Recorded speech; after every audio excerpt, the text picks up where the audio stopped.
Uncle Tien, we're here to chat with you. Oh? What a lovely surprise. Welcome.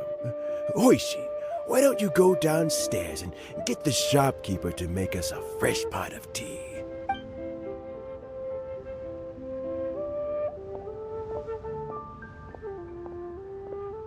I heard that you've been traveling all over the place recently. I would very much like to hear your adventure stories. Hoishin told you, didn't she? Don't worry, I'm quite all right. It's just the years gradually catching up with me. As I grow older, I'm starting to find that with many things, though the mind is willing, the flesh is weak. Especially recently, I've noticed a rather drastic drop in my energy levels. I am still very much in good standing as the Tianshu today. Nevertheless, I wish to pass on the position before my mental acuity begins to decline beyond redemption. How difficult is it to transfer the Tianshu position? Oh, well, you see, the Tianshu is a rather unique position among the Liyue Qixing. Historically speaking, the Tianshu rarely appears in public. We stay behind the scenes, planning and giving advice, so a public selection process would not be suitable. We also want to keep any prospective Tianshu candidates free from influence by outside forces, so we tend to be as discreet as possible in their assessment and appointment. For these reasons, the incumbent Tianshu typically recommends their candidate of choice, and this is then approved by the other Qixing members. So in other words, you pick someone, and then Lady Keqing, Lady Ningguang, and the other Qixing appoint them? Correct. Unfortunately, due to my health, I won't be able to assess every candidate myself. Not to despair, however, because I found someone exceptionally capable to act on my behalf as assessment officer. In fact, I believe you recently became acquainted with her yourself. Oh? Who is it? I'm heartbroken. I thought it might take you a little longer than this to forget all about me. It's Yelan! Jackpot. Uncle Tien here asked me to assess 3 candidates for him. Fancy joining me? You'll be among the first to get to know the next Tianshu. Might be a good opportunity for you. What do you think? Paimon thinks so too. It can't be a bad thing to be on good terms with a new Qixing, right? Alright then. Though, I gotta say, Uncle Tien, you say you're into behind-the-scenes planning? My work's of the covert variety too. Don't you think I might make a good Tianshu? Huh? Yelan, you want to be the next Tianshu? I'm not opposed to the idea, but I suspect Ningguang wouldn't let you go very easily after how long you've been working together. So, how about this?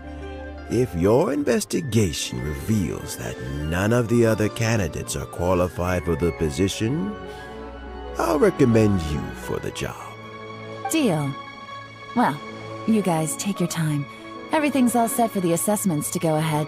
Meet me on the first floor when you're ready. Until then, have a pleasant conversation. Oh, and no need to pay for your tea. As the new owner of this fine establishment, this runs on the house.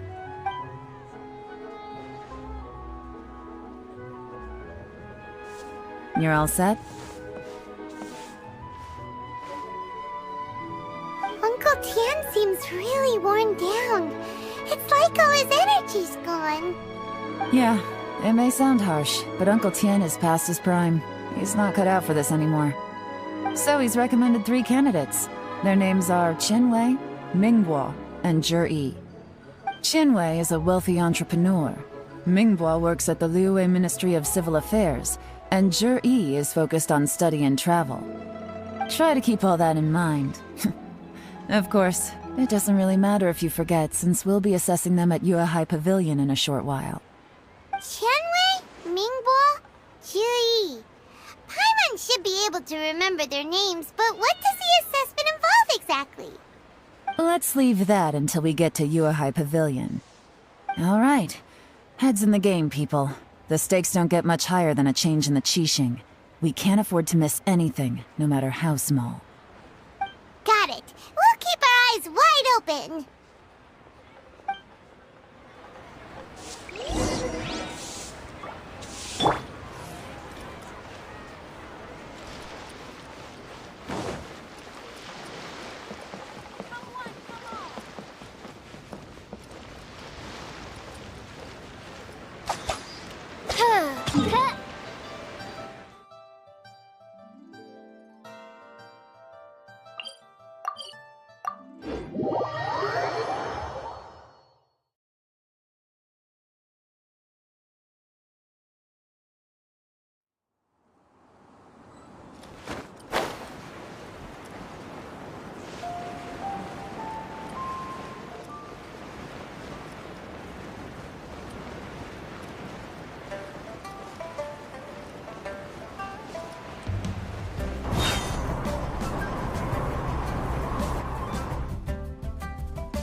My legs are getting sore.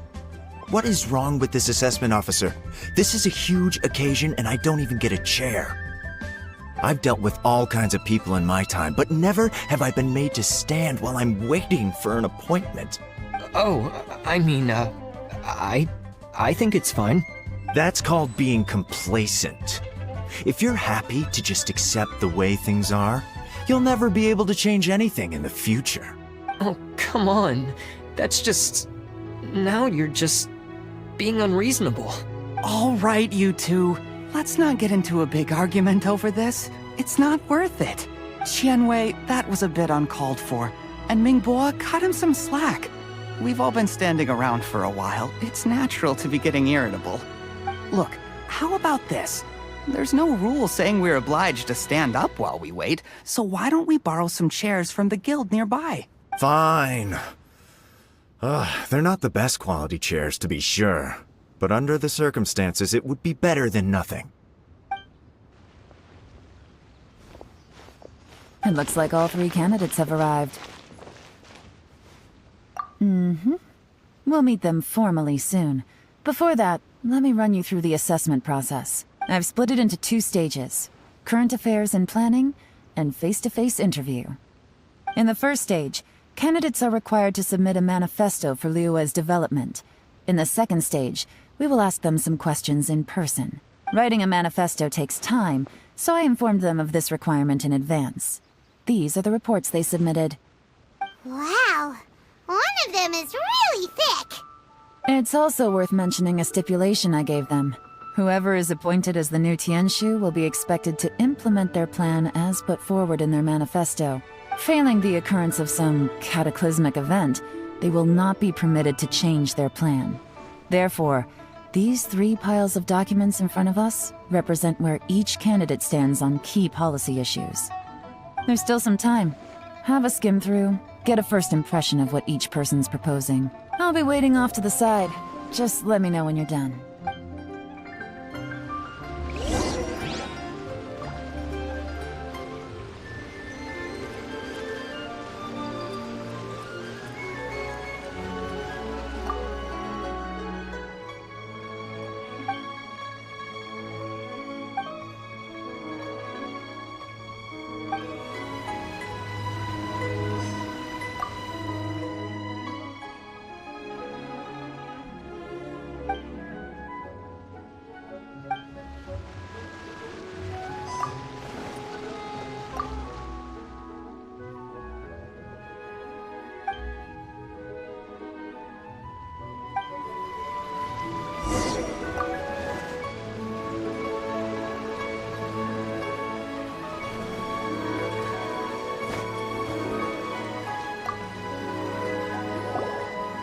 Finished, huh?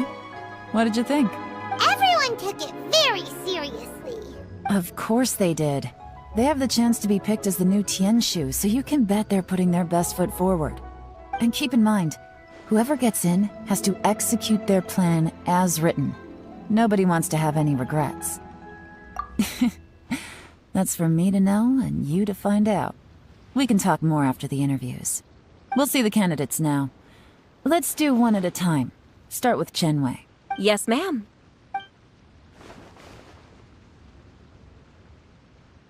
Oh? So you two are the assessment officers, are you? I had assumed that given the great import of this situation, Lady Ningguang would perhaps be assessing us in person. I certainly hadn't imagined I'd be seeing two entirely unfamiliar faces. I trust you've read through my manifesto? I'd be more than happy to clarify any details you found difficult to grasp. It was written with an expert audience in mind, after all. Mind your tone, mister. Relax. It wasn't intended as a personal slight against anyone in particular. I was simply stating a fact. Cloud Retainer? You know this Adeptus? Oh, yes, I remember now. You must be the traveler that people are constantly talking about. With your sterling reputation, you must have a respectable level of erudition. Perhaps you will be able to understand the concepts I have put forward. Although I shouldn't get my hopes up. Oh, is it my turn? Yes. Please introduce yourself. I'm, Mingbo. I work in the Ministry of Civil Affairs. I've worked there for, 9 years, 5 months, and 3 days. In that time, I've handled, 2,347 cases. I have 12 active cases at the moment. They should be concluded in, 16 days? My current work is related to urban planning, and I'm also responsible for, auditing the accounts. To be more precise, there are 3 parts to the accounts, namely... Is it just Paimon, or is he not very good at public speaking? You know what? Let's leave the self-introduction there and move on to some questions. Oh, okay. Sorry.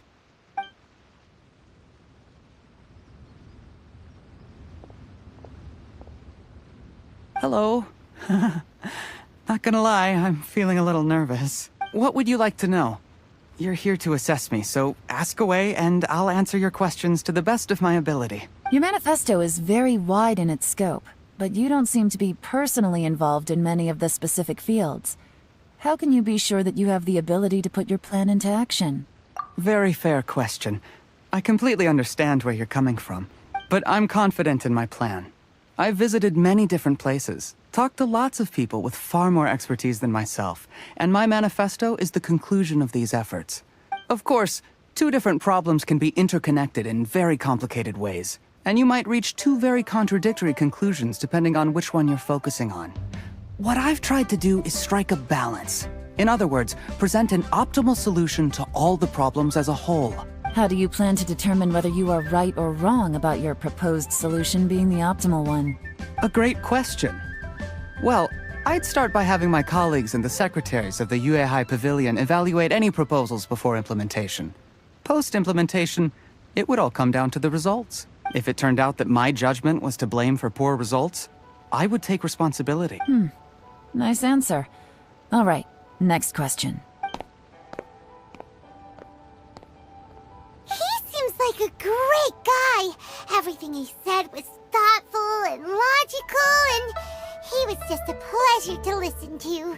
Here's my take on what we just learned. As you saw, Qianwei is highly knowledgeable. He proposes many excellent ideas in his manifesto which effectively target the big issues. But he is very proud and incredibly stubborn. He doesn't care much about other people's feelings. Mingbo's plan is more thorough and more measured. You can tell he's meticulous in his work, very detail-oriented. But he and Qianwei are otherwise polar opposites. Mingbo is not very articulate and comes across as very timid in conversation. Perfect summary. Paimon couldn't agree more. You're good at this, Yelan. Last but not least, Yi. His manifesto is full of pertinent details, his methodology is sound, and his proposals cover a broad range of fields, which is quite a rare feat. The depth he goes into in each and every area means it can only be a product of painstaking work. Plus, he is modest and good at dealing with people. But what really interests me is that many of his views happen to coincide with Uncle Tien's. Having someone like Yi take the position would certainly put Uncle Tien's mind at rest. Great! We'll see. Let's go back and report to Uncle Tien.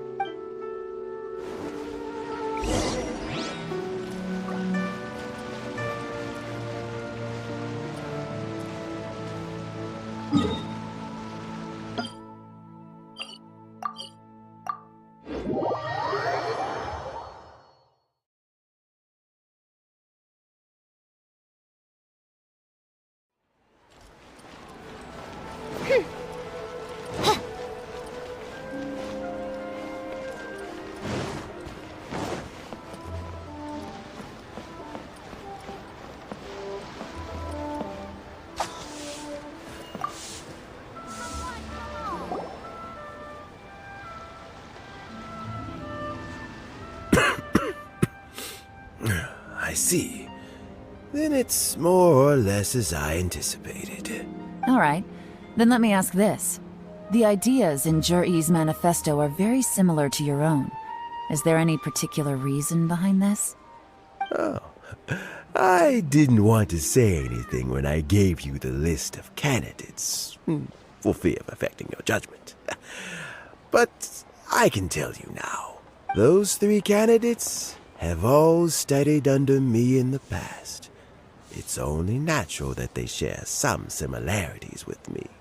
But Qianwei went on to focus on his business, and Mingbo has always been occupied with his work at the Ministry of Civil Affairs. Of all of them, Yi was with me for the longest duration. Whoa! So how did you get to know them all, Uncle Tien? Qianwei was referred to me by an old friend. Mingbo came to my attention in the course of my work, and as for Yi, that was pure happenstance. We first met while fishing. Gradually, as we got to know each other, we started discussing all sorts of topics.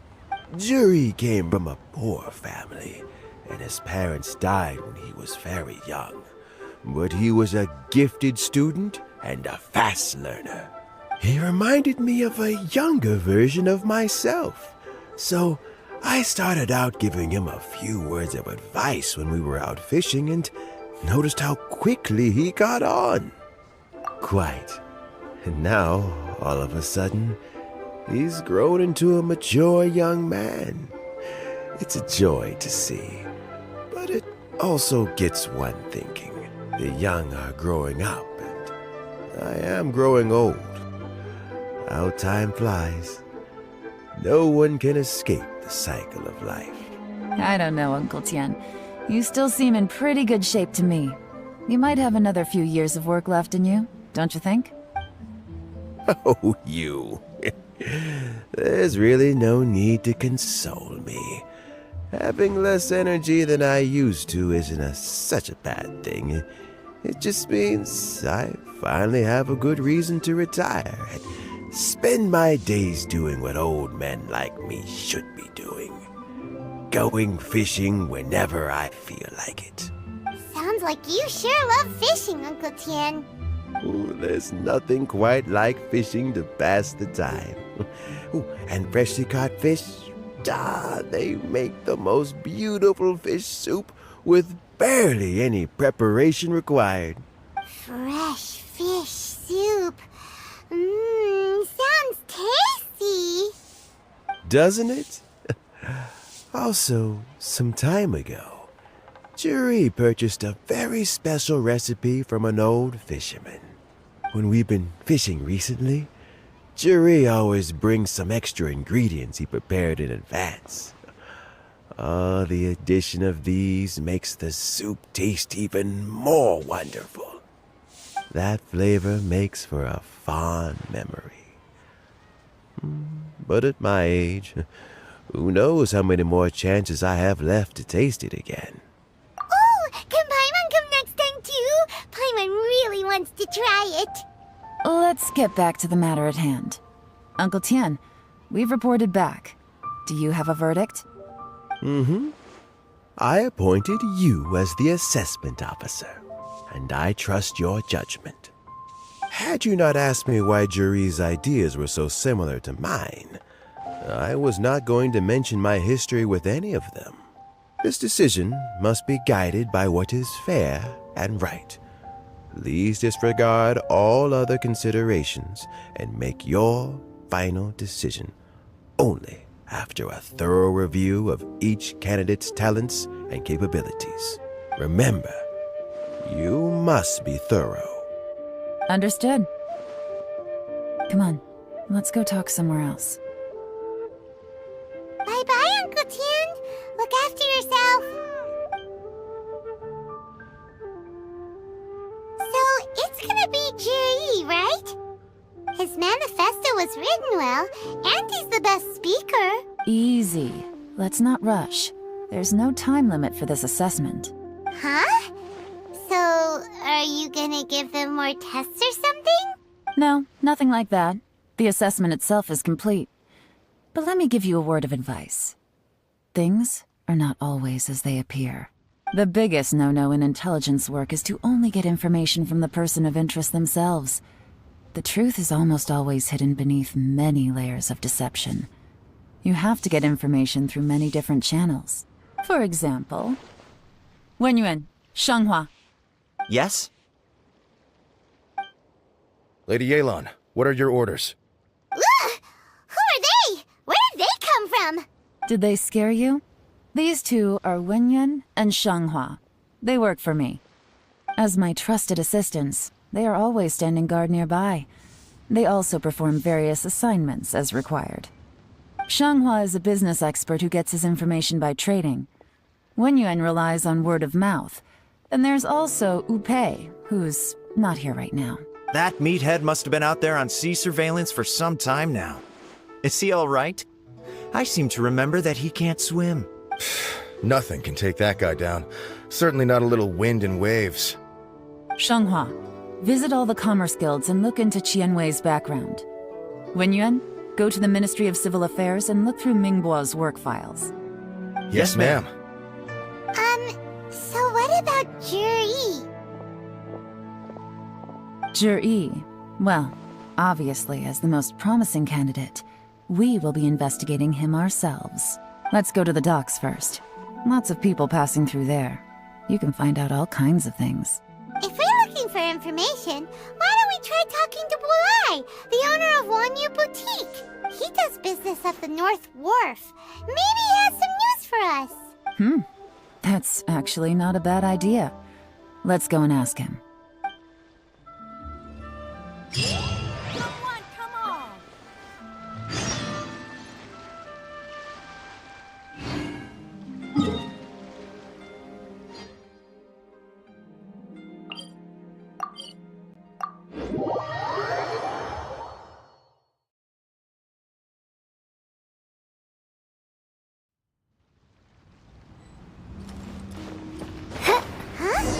What's Bulai doing here today?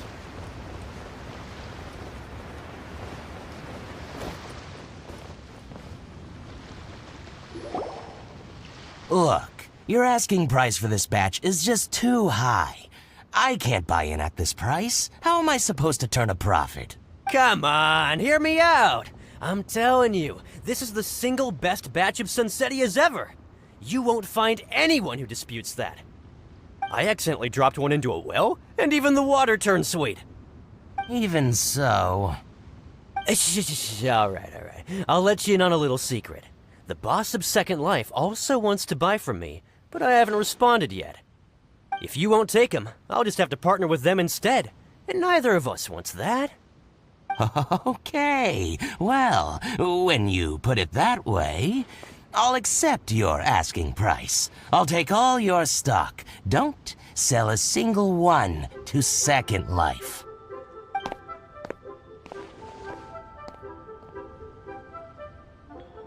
Oh, what are you doing here? And to be clear, these Sunsettias are mine. I got to them first. Don't get any ideas. Actually, we want to ask you about a guy called Juri. Have you heard of him before? Juri? Yes, he's quite well known. I've heard a story about him. They say he was born into poverty. His parents died when he was young, and he was treated cruelly by the local community. One of his neighbors was terribly rude to him all the time, but Juri never retaliated. And when his neighbor went bankrupt, he even helped support the family. He returned cruelty with kindness, injustice with peace offerings. A gentleman of talent and character, and... how did I not notice him sooner? In fact, maybe I'm not too late. If I could hire him to be the brand ambassador for Wanyo Boutique. Oh, he sounds like a decent man. We can finally breathe a sigh of relief. Why are you asking about him anyway? You aren't looking for a brand ambassador too, are you? Well then, in that case, the higher bidder takes the... that's Juri right over there. Why don't we go and talk to him? Where? It's him, all right. Looks like he's chatting with Yelan. Come on, let's follow them and listen in. Try not to let him see you. We want this information to be as truthful as possible. I'll just go and fetch an employment contract. And hey, don't try and cut me out of this. Hey! I understand. Let's walk and talk.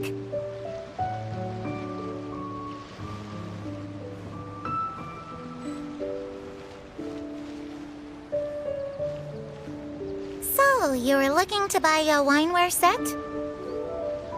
Oh, now I can see that you're a connoisseur, so I won't bother trying to con you. I trust you understand our shop quite well?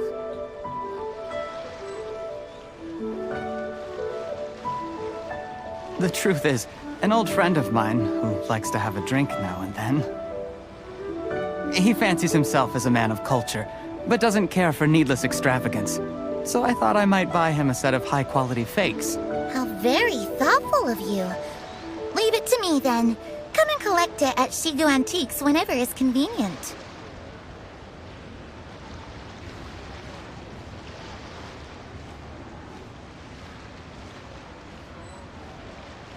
Thank you very much, Miss Yelan. It's my pleasure, Mr. Juri. These days, it's quite rare for someone of your standing to still keep up with their old friends. It's nice to see. I'll be sure to pick out a good set for you. You can count on me.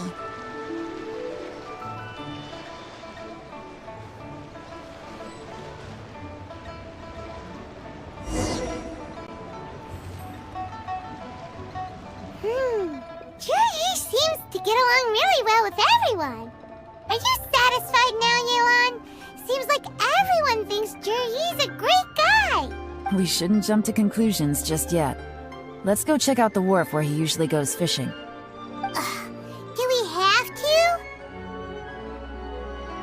Wait, you're not just trying to dig up some dirt on Juri because you want to be Tianshu yourself, are you? Maybe I am, maybe I'm not. But hey, if I do become Tianshu, I'll look out for you guys. You'll be able to try all the finest food for free. How does that sound? We will?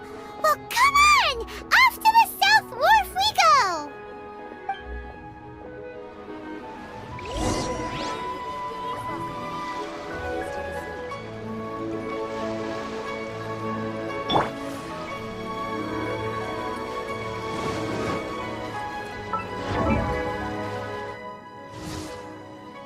I created another universe and founded paradise. For I, Fischl, am the Prinzessin der Verirrt.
The wharf is as busy as ever.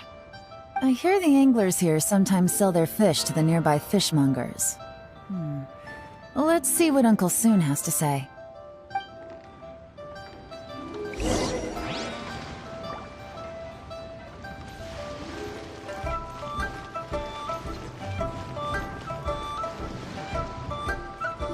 Welcome. What would you like to buy today? Sorry to interrupt. We're actually members of the, Liyue Anglers Association, and we just wanted to ask a few questions about someone. We've heard about this young man called Zhi, who's supposed to be a fantastic fisherman. Just wondering if you happen to have heard of him? Whoa! Yelan made up a whole fake identity without batting an eyelid! Ah, yes, Zhi. He's been making quite a name for himself recently. I've got some friends who travel all over the place, and they tell me everywhere they go they meet someone who's heard of him. Apparently, he had a rather tough time growing up. Had to work several jobs alongside his studies to make ends meet. How does that saying go? What doesn't kill you makes you stronger. Well, if there's anything to that logic, he's sure to be phenomenally successful one day. Yeah, we think so too! But I'm afraid your Anglers Association might be in for a disappointment. Oh? Why's that? He's good at a lot of things, but fishing isn't one of them. He fishes at the wharf and sells what he catches to me on occasion. His catches are always mediocre. Not terrible, but equally nothing to write home about. If you're looking to recruit some new members, though, I do know a few top anglers I could put you in touch with. That sounds fantastic. I've got a couple of other things to attend to right now, though, so why don't I come back some other time and we can chat over a drink? Sure thing. See you. Everywhere they go, they meet someone who's heard of him. Come on, let's keep asking around.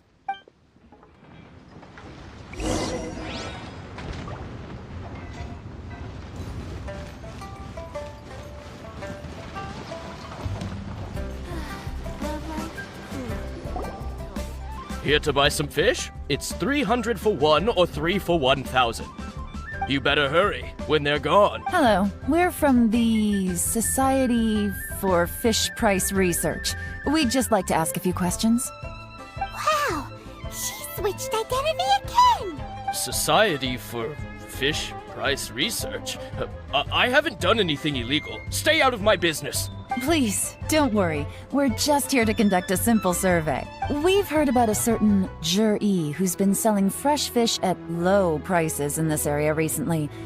Do you know anything about this? So this isn't about me. You should have said something, you know. I know the guy. I can tell you what I know. I haven't heard anything about him selling fresh fish at low prices, but it wouldn't surprise me if it was him. Oh? Why is that? Because he's so poor. His parents died when he was very young, and his alcoholic father still owed a huge amount of debt. No one wanted anything to do with him. He was still a kid when he first came to the wharf. His clothes were ragged, and he had a bandage wrapped around his head.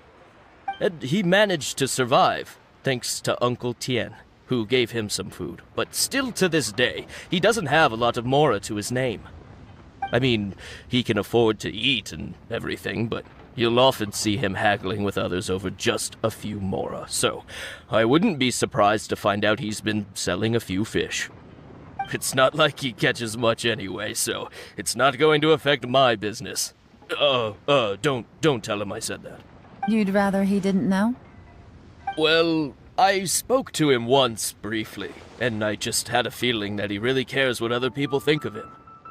I think he has pretty low self-esteem, but hey, it's hardly my place to say anything. What he's achieved already puts most people to shame. And nobody's perfect. I just wouldn't want to upset him. That's all. I see. Well, thank you for sharing that with us. Not a problem. And just for the record, there's absolutely nothing wrong with the price of my fish.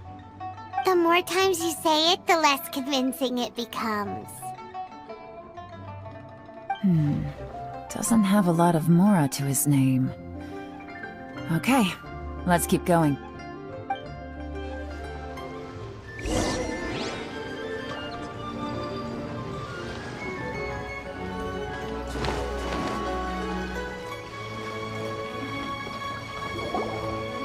Hey, it's you guys! Wait, what's the phrase? Oh yeah, honored to meet you. What brings you to me? The truth is, we are but newcomers to this territory. We heard tell of a great martial artist, Master Dugu, who knows everything there is to know. Hence, we sought you out to ask for your guidance. Really? People said I know everything there is to know? But of course, we also heard that Master Dugu is a kind and virtuous swordsman who never turns away anyone who comes with questions. Great! So what do you wish to know? Nothing happens on this street that I don't know about. Now she's lying to a kid. So, Master Dugu, have you heard of one by the name of Jur-E? Sure have. You mean that guy that all the grown-ups are talking about these days? I've heard many tales of Juri. For example, I can't remember. Probably 'cause it's nothing that important. I prefer stories about sword-fighting heroes! Oh, I can completely understand that. Then let me ask you this. Do you remember roughly when the grown-ups started talking about Jur-E? Oh yeah, I know that! It was about 2 or 3 months ago. Before that, people always used to talk about Juri in a kind of nasty tone of voice. But 2 or 3 months ago, suddenly everyone started to like him. Sometimes he gives me candies, so I'm glad that people are starting to like him now. Just as I thought. Huh? What do you mean? I mean, just as I thought, Master Dugu is indeed as kind and virtuous as the legends claim. I'm not that great. Oh yeah, one other thing. These days, there's a lot of people I've never seen before talking about Juri stories in the street. They seem like nice people. Oh, definitely. Great! So next time I see them, I'll say hi. And I guess I can share some of my candies with them too. Certainly. You can also tell my friend in Yenshan Tea House about what they're up to. I'm sure my friend would also like to say hi to them. Thank you, ma'am!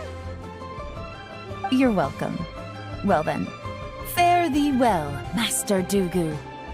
Until we meet again. Any of that sound strange to you?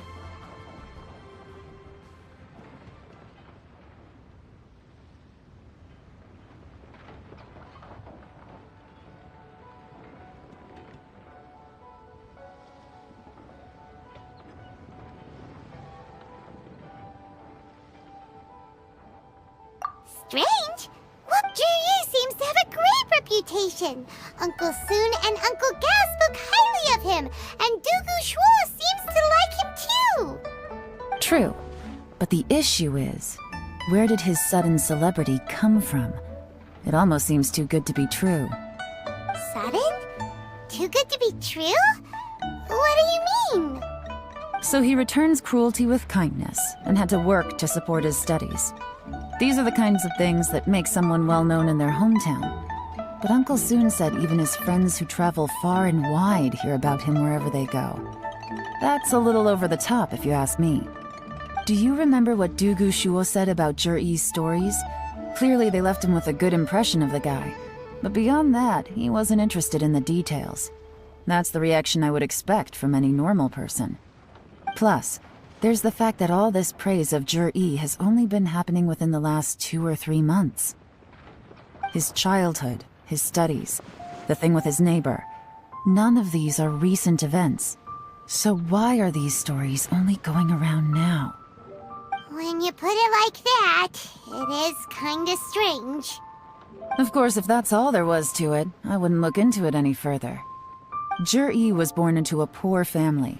Paying people to get his stories out there is within the rules of the game as far as I'm concerned.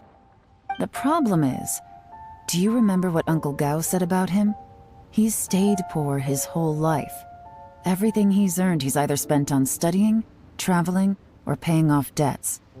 I don't think he has the mora to pay for a publicity campaign.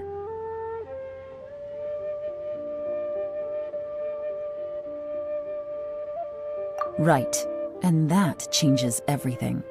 It can mean a powerful faction is trying to gain influence over the Liu at Xixing. That's the worst-case scenario. But all too often, the most pessimistic speculation turns out to be closest to the truth. Someone's trying to gain influence over the Qixing? That sounds serious.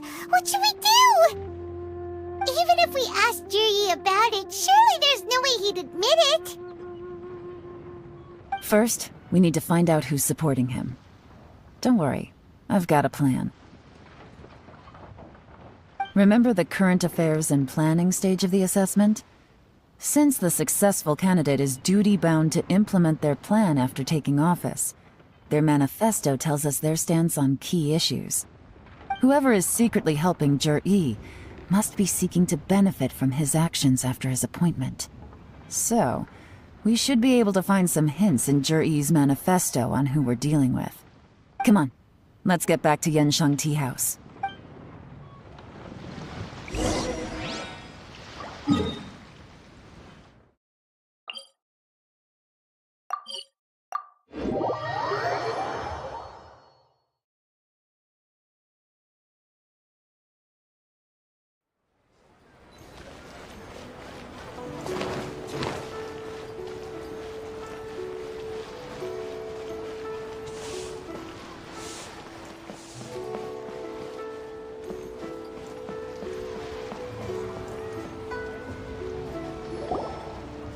Zhiyi's manifesto covers a huge range of topics. Looking for details that don't add up will be like trying to find a needle in a haystack.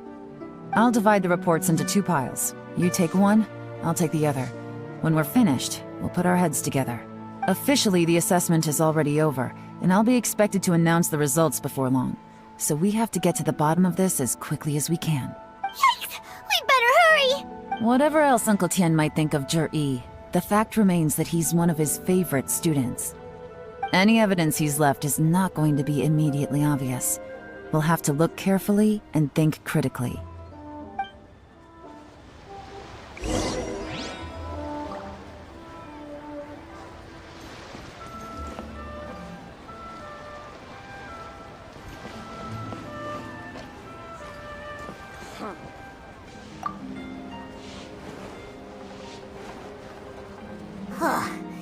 Even though Yelan took half, this is still a lot to get through.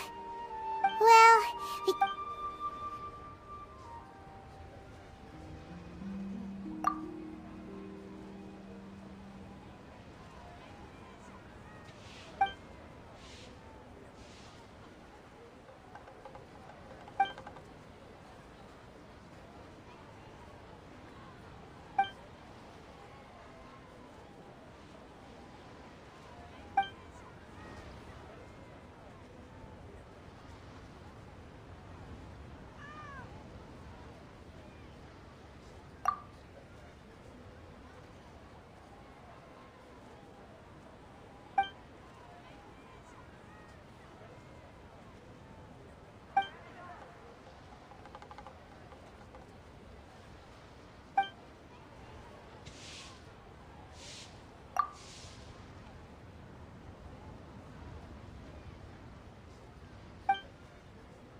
all this reading is giving Paimon a headache.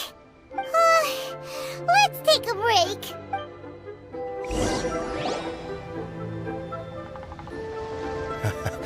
Looks like I'm the first one back, as usual. Oh, hey! It's one of Yelan's little helpers, Shanghua!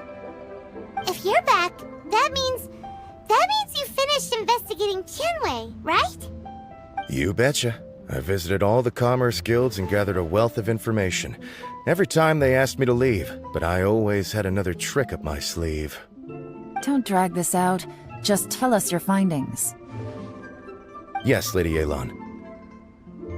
To summarize my findings, most people who've had interactions with Qianwei will start out complaining about how proud and arrogant he is, but then go on to give a generally positive appraisal of him. The young master of the Feiyun Commerce Guild said that Qianwei appears arrogant, but he's very scrupulous in the way he works. Once he signs a contract with somebody, he treats them fairly regardless of their background. Who'd have thought? Is it possible that his reputation is fake?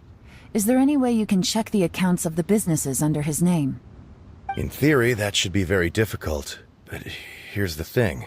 I asked around and found out that almost all of Qianwei's accounts are open to the public.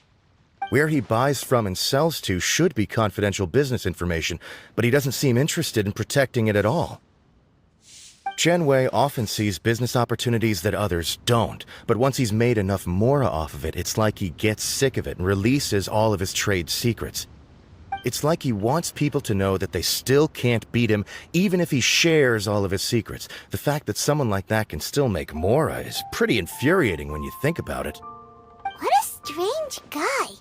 It's like he's not doing business to make mora, but instead... to validate his theories. No wonder his manifesto contains so many insights. It's all the result of his first-hand experimentation. I'm back! Huh? How come you're here? Why do you think? Obviously, because I possess superior skills and am always one step ahead of the competition. Well, when you're the competition, at least. You... whatever. I'm not getting into an argument with you. If I hadn't had something else to take care of on the way, I would have been back long before you. Lady Yelan, I have finished investigating Mingbois. Well, we're all ears. The Ministry of Civil Affairs says that Mingbois struggles to get his words out when he gets nervous, especially when he's chatting with strangers. But after a few days of getting to know him, you can pretty much have a normal conversation with him. On the whole, the feedback from the Ministry of Civil Affairs was very positive. He always considers the things that everyone else overlooks. In your opinion, was the Ministry of Civil Affairs' appraisal of Mingbois at all exaggerated? I don't believe so. Mingbois is someone who has slowly but surely earned the reputation he has today. According to Miss Yu, the Ministry often gets Mingbois to take a final look at projects before they're implemented. People feel much more confident in something if it has his stamp of approval. Oh, and also, there was once someone in the Ministry who was lying and cheating to try to advance their career. Mingbois gave them the scolding of a lifetime. Apparently, he can be terrifying when he loses his temper. I haven't seen it for myself, though. Whoa, that's hard to imagine. Like I said before, things are not always as they appear. Ah, so that's what you meant by that. Paimon's starting to get it now. Thank you both. You're free to go now.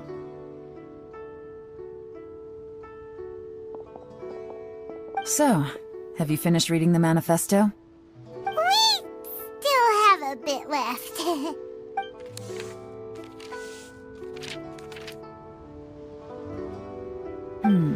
I can't see any immediate problems looking at the individual entries. The only one that strikes me as a little unusual is the Chengshu Pool redevelopment plan.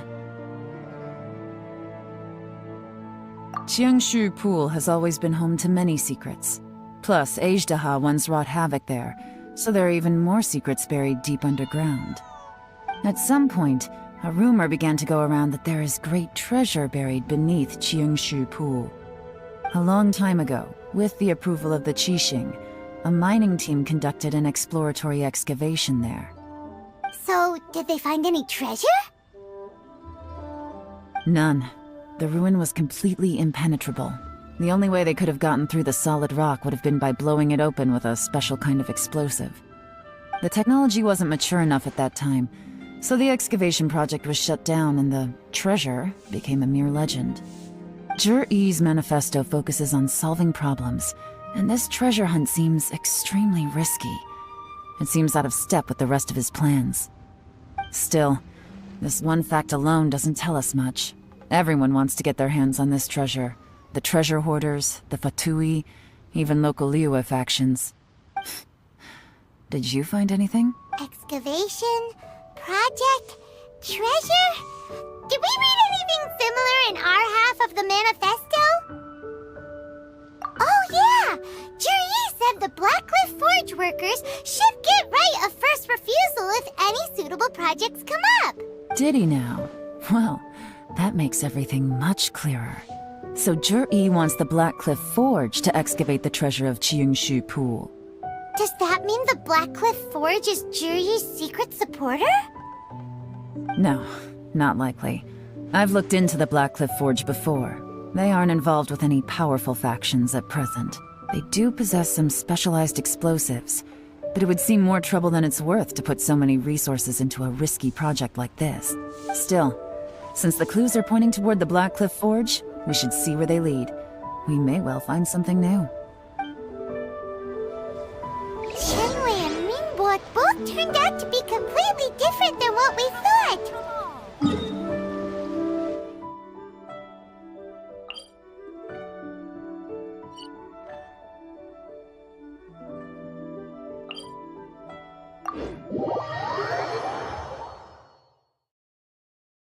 What about Jur-E? Is there another side to him too?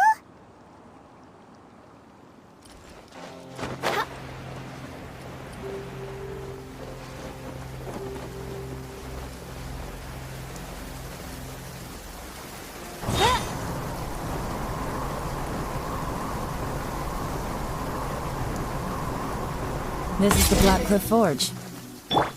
Let's look around for clues.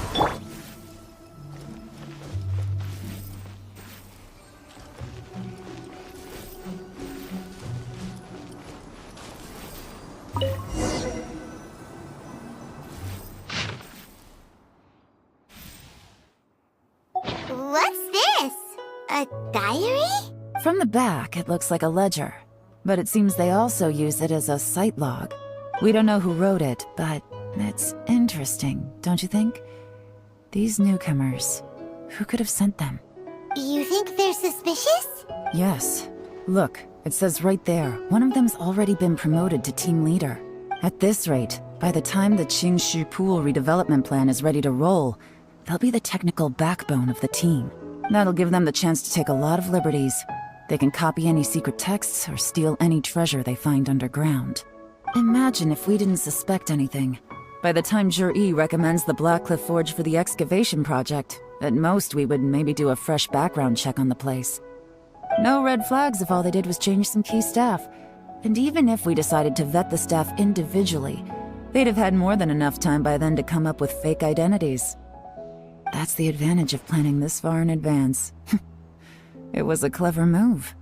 When you put it like that, it all makes sense. If we hadn't found this out, someone else would have stolen the treasure. So, who's really behind all this? That's a question for the newcomers. But let's start with that worker over there for now.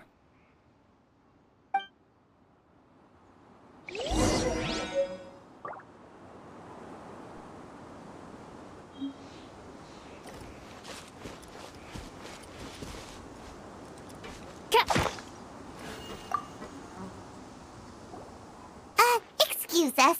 We want to ask you about the newcomers. You want them to teach you or something?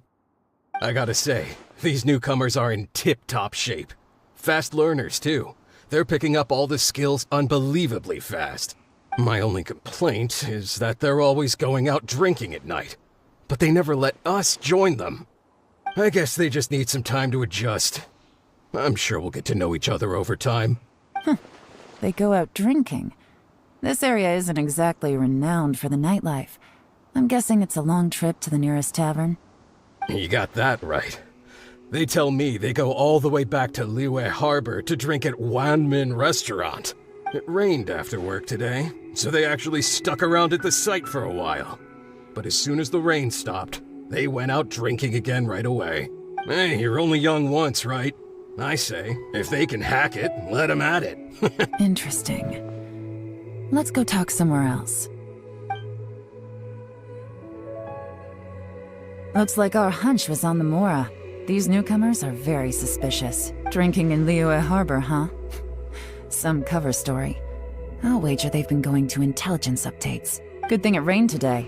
It means they'll leave footprints. I doubt they'd give themselves away that easily, but let's follow them and try our luck.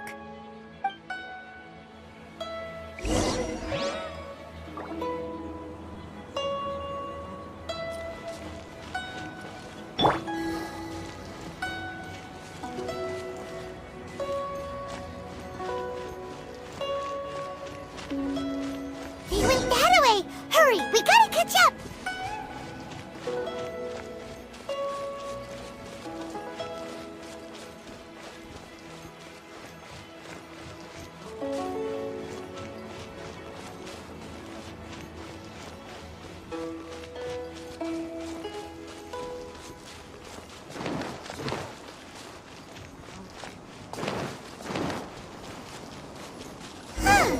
These footprints are heading towards Liyue Harbor.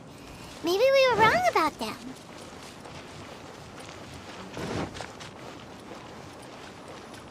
Just as I thought. They didn't go to Liyue Harbor. They went that way.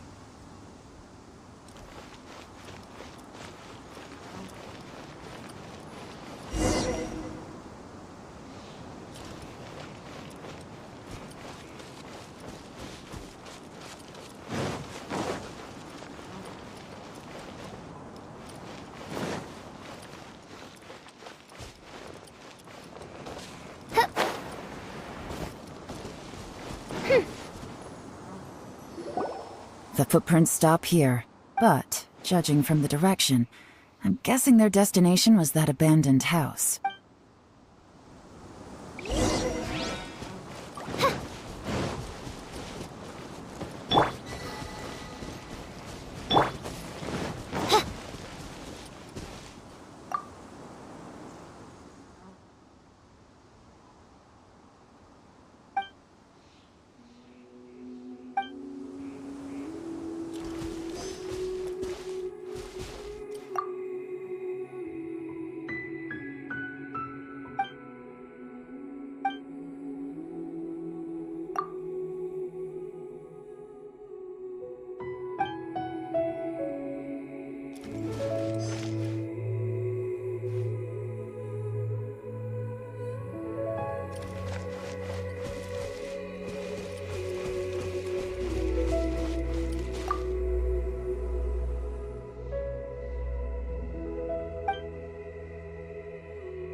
Looks like we were too late.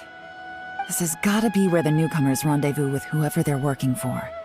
But all the evidence has been destroyed. Look at these ashes.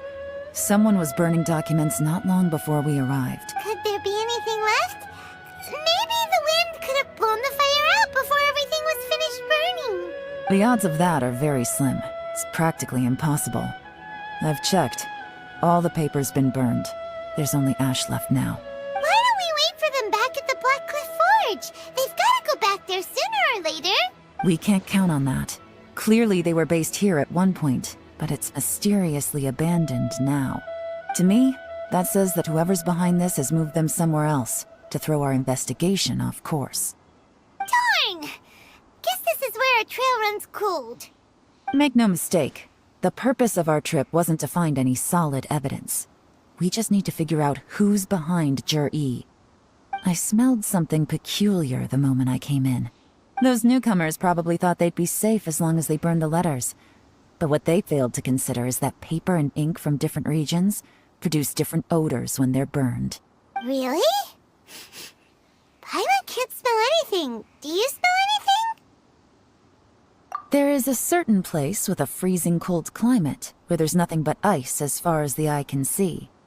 Some wealthy people there put floral fragrance in their ink as a way of injecting a little romance into their writing. When that fragrant ink is burned, this is the exact odor that it leaves behind. Exactly. The evidence will soon be blown away by the wind, so it's nothing we can arrest anyone with. But it's all I need. Now I know who we're dealing with. I can plan our next move. Lady Yelan! Oh, thank goodness I finally found you. I thought I'd never see you again. Who are you? Don't be alarmed. This is Upei. He's Wenyuan and Shanghua's colleague. I sent him to look into Zhi-Yi's regular contacts.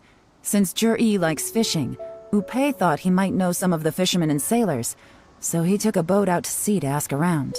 I left him a note at Yanshang Tea House telling him to look for me at Blackcliff Forge when he got back. If there'd been an ambush waiting for us there, it means we'd have had some backup. So, what did you find out at sea? Forgive my incompetence. I'm afraid I've come up empty-handed. I asked all the fishermen multiple times, but none of them had any interactions with Zhi-Yi before.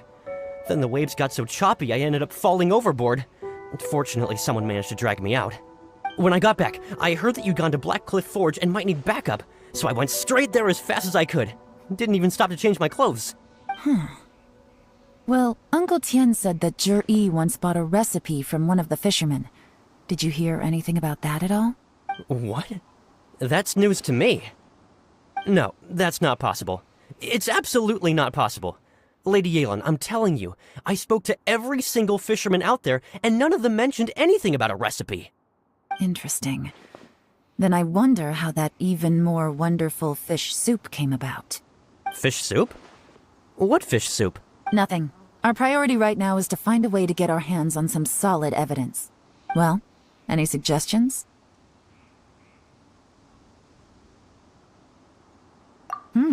Not a bad idea. Upei, what do you think? Honestly, I've already tried following Zhi-Yi, but the guy's too cautious. Never meets with anyone suspicious. Okay, so tailing's out. No, we'll still need to tail him. But first, we need to do some groundwork. Groundwork? When you've worked in intelligence for a long time, you'll understand that no one can stay on high alert forever. Especially when he thinks he's about to win. Tomorrow morning, I'll announce his victory at Yuehai Pavilion. Take a guess what you think he'll do next. Be sure to arrive on time. You won't want to miss the show.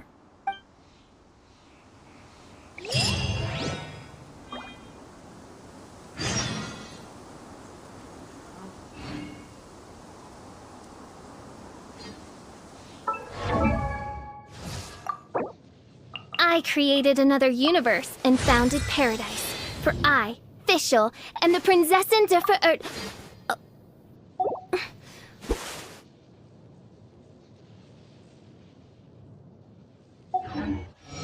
I created another universe and founded paradise. For I...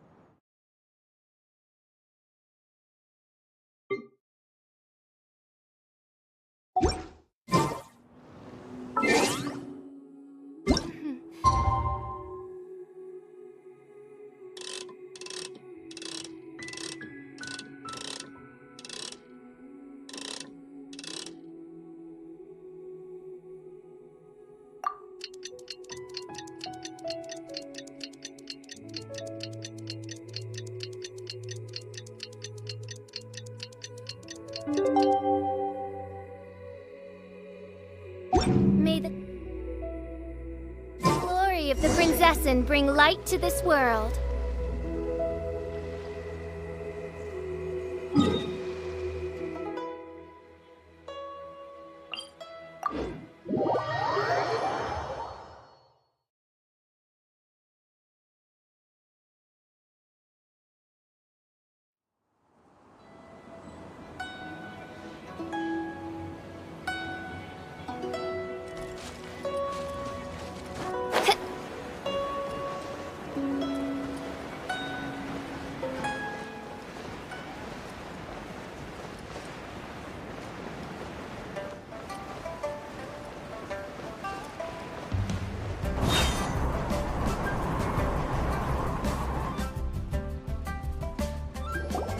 It looks like we're all here. Well then, time for me to announce the results of the assessment process. I won't drone on about the importance of the Tianshu role. Suffice to say that Uncle Tian entrusted me with the monumentally important task of assessing the candidates. And now, it falls to me to give him a satisfactory answer. All of us here know the score. Don't beat around the bush, just get on with it. Qianwei has many pioneering ideas, but some of his plans are lacking in detail, and he easily gets into testy exchanges with other people. Mingbo is reliable, but not quite ambitious enough, and because of his personality, he struggles to win people over. In contrast, Zhi is evenly balanced across the board, and enjoys an excellent reputation in Liyue. After much consideration, I have decided to recommend Zhi to the Liyue Qixing. What? Oh, congratulations. Thank you. Honestly, I'm a little surprised to hear my name being announced. In my estimation, all three of us are worthy candidates for the Tianshu position. As your competitor, I've become keenly aware of your great talents. Would either of you entertain the possibility of working with me in the future and taking on some of my workload? I'll have to see. I'm in a bad mood. This is the last thing I want to be thinking about right now. I don't mind, as long as I can help. Okay, well, that's all from me. Zhi, you'll have some preparation to do. It won't be long before you're informed of your official appointment. I hope you will work hard and make Uncle Tian proud. I will live up to the Tianshu name. On this, you have my word. I should go. I need to pack my things, and then I think a celebratory meal is in order. Would anyone like to join me? Count me out. I'm not in the mood for a celebration. Zhi seems pretty relaxed now. This would be a good time to follow him. Hey, Traveler, tell me something. What exactly does that guy have that I don't? If you can't answer that, I'm not accepting this result. I, also wouldn't mind knowing. Oh no, if we get stuck here, we won't be able to leave. Follow him. Yes, ma'am.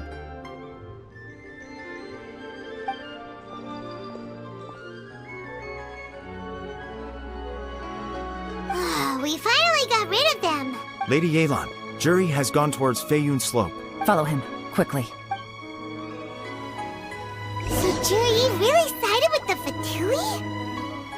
But,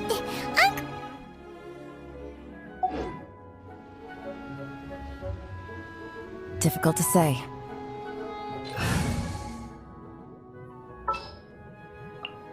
It is as the stars foretold.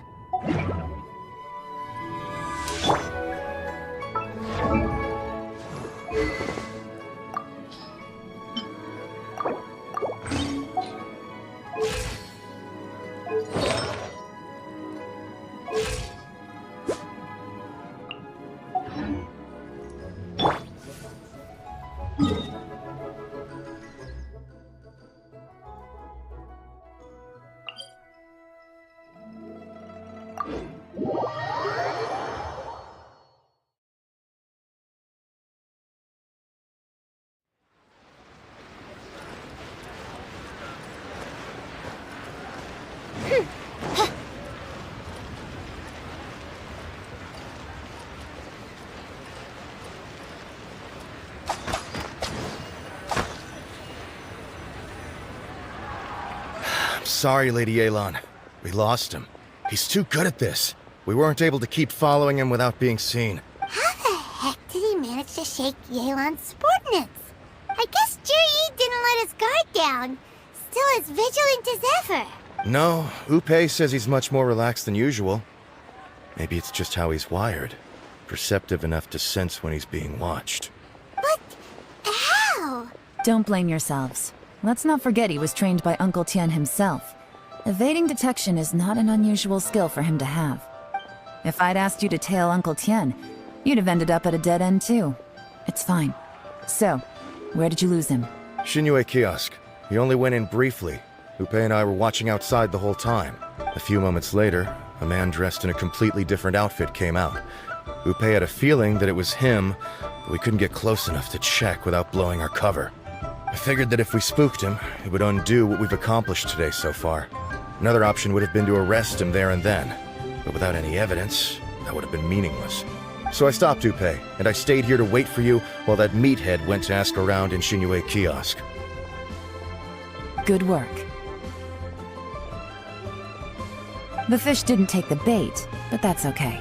As long as he's still swimming around, we'll find a way to catch him eventually. The key is figuring out what he's trying to achieve. Let's go to Shinue Kiosk.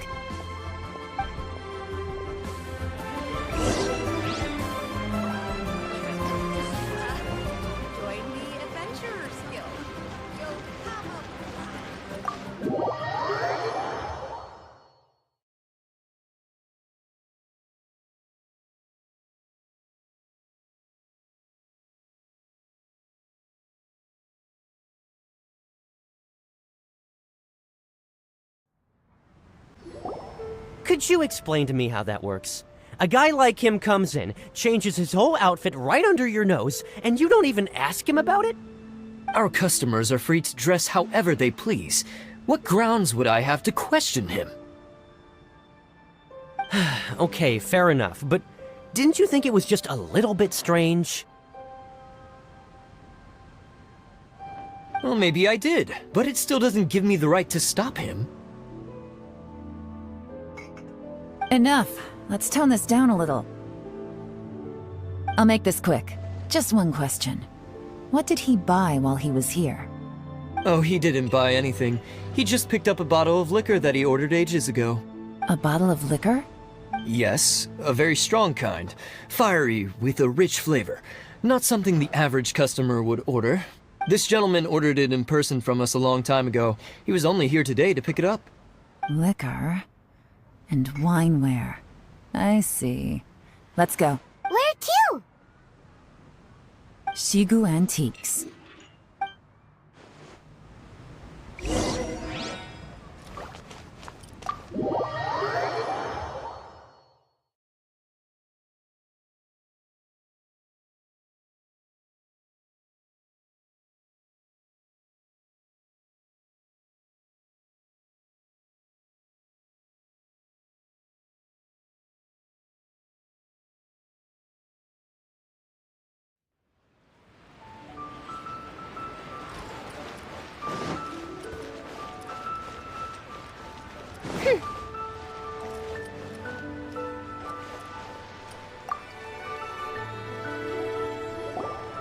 Hey, Miss Lin Long. Sorry to bother you. Zhi ordered a wanware set from you not long ago, right? We're friends of his. He's been telling us how impressed he is with the quality, considering how affordable it was. So we just had to come and take a look for ourselves. Sure. Which model are you looking for? We don't really know a whole lot about wineware. Let's just go with Zhi's choice. Would you be able to show us the one he bought? Zhi picked up his set not long ago. As a quality imitation of an antique wineware set, it has the look and feel of a luxury item. Just so you're aware, we don't have many of this model left in stock. And now that Mr. Zhi has taken one, I'm afraid it may encourage the price to go up a little. Don't worry, price shouldn't be an issue. I'm sure we can work something out.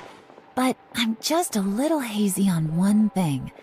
Did Zhi's wineware set include wine glasses, or...? For this set, the wine glasses are sold separately. Minimum purchase is 1 glass, maximum is 4. Mr. Zhi bought 2. Okay. Thanks, Lin Long. Seems there's a little more to buying wineware than I first thought. We'll have to mull it over. Well, don't take too long. We could sell out any day now. All right, see you next time. This is turning into a real headache. I'd just like to point out that we have the self-professed Grand Master of Fieldwork here to thank for being wholly incapable of tailing an ordinary civilian without being seen. It's not like you did any better. My specialty is information trading, okay?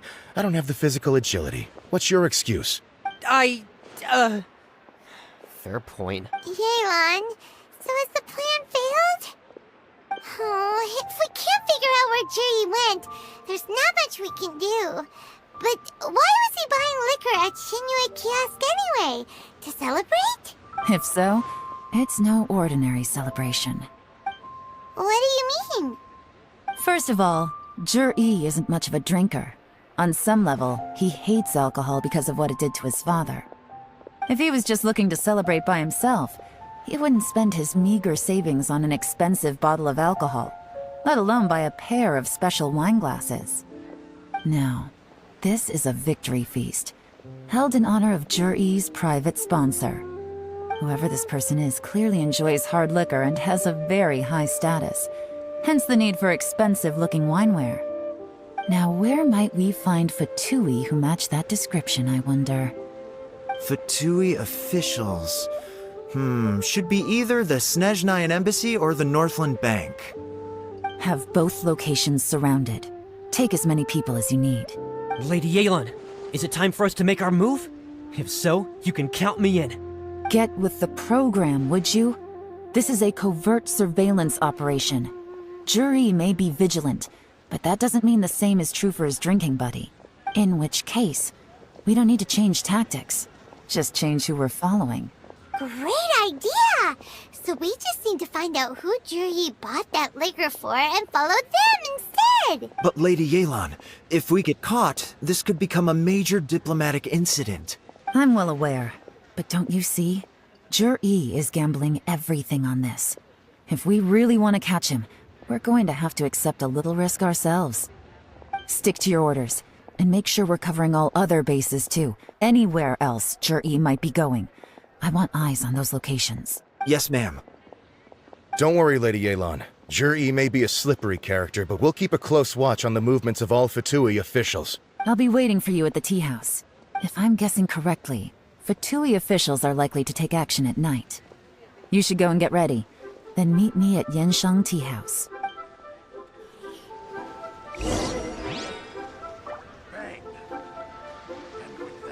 Here is consumer psychology.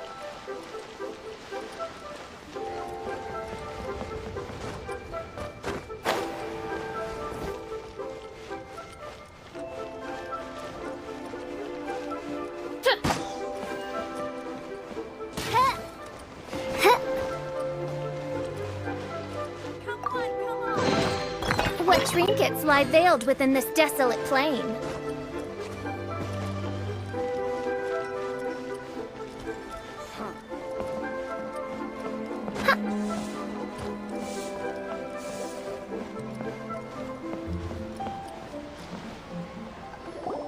Perfect timing. Wenyuan just sent word that the Fatui ambassador, Yusupov, just left the embassy alone. He's heading in the direction of Qingshu Pool. Qingshu Pool? That's the place Jur-E mentioned in his manifesto! It looks like that's where they've arranged to meet. Sensible choice, I'll give them that. Qingshu Pool is always crawling with monsters. Most people wouldn't dream of going there. It's one place they won't need to worry about being seen. Oh no, we gotta go get them! Let's go. If my hunch is correct, we just might hit the jackpot this time.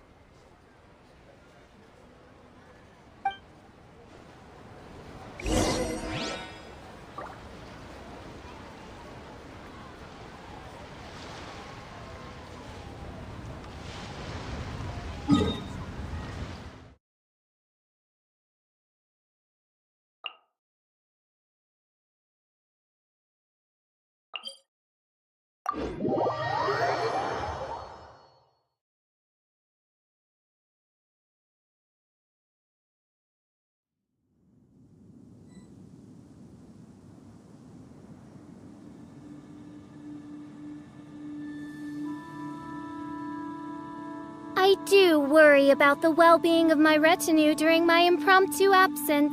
I'm sure the good people of the Adventurers Guild are absolutely fine, mein Fräulein.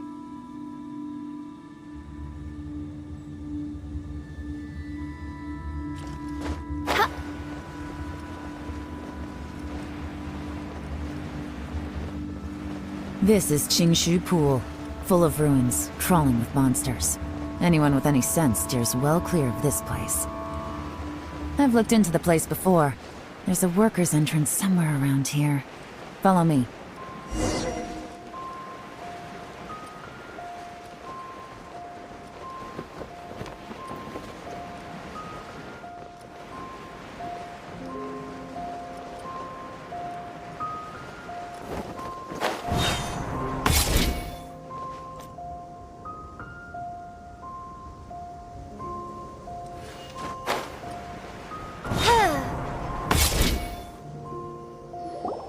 There's been some work done on this place in the past, but it's a bit of a labyrinth inside. I can't guarantee we'll be safe once we're underground. The workers left an emergency access route. If we can find it, this will be a much easier journey. Still, be ready to fight at any moment. Any resistance needs to be taken out quickly and quietly. We don't want to attract too much attention. Don't worry, we're all professionals here.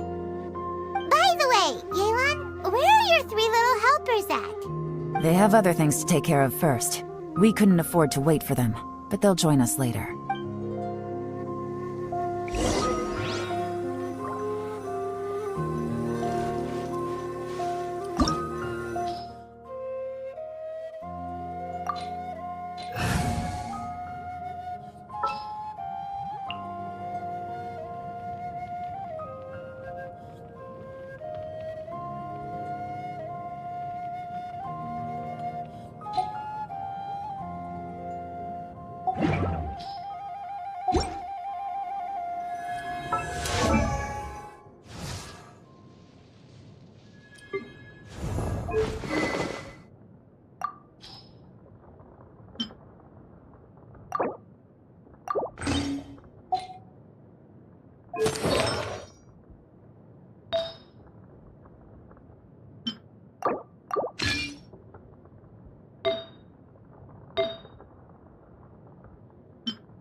Don't disappoint me.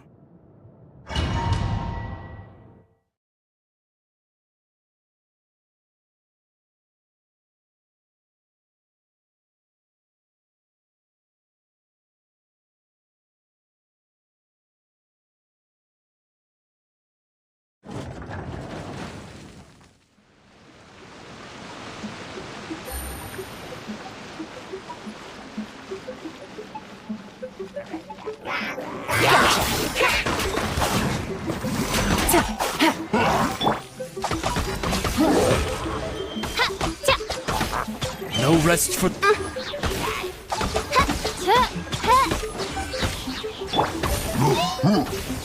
Busted!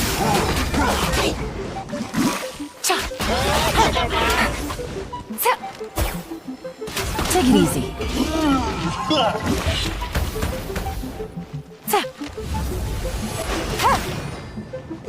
Take it easy.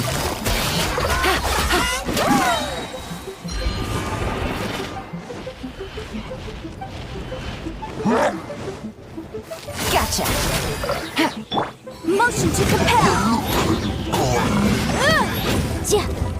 As I expected, but this shouldn't be too much trouble.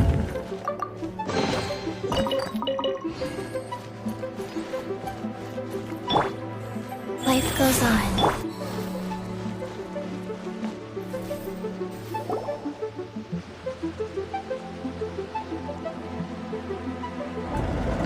I see that? That's gotta be the Fatui ambassador here to meet Ji. Looks like he went through that door. That must be the emergency access route, right? Come on, let's hurry.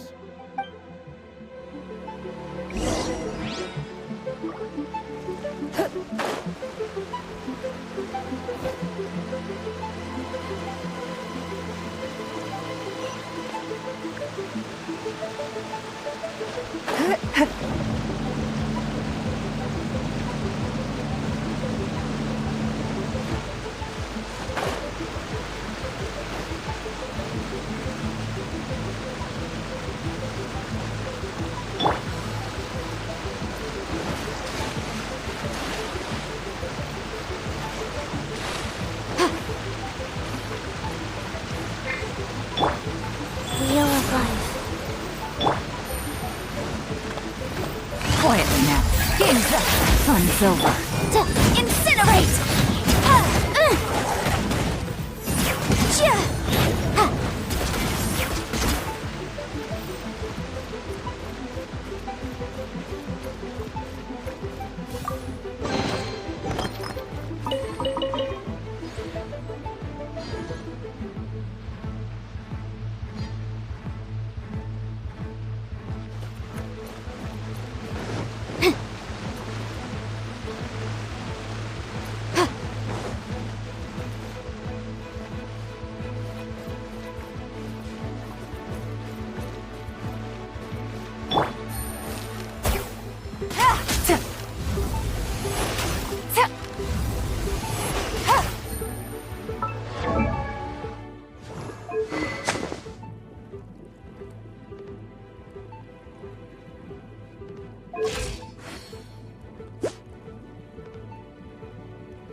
The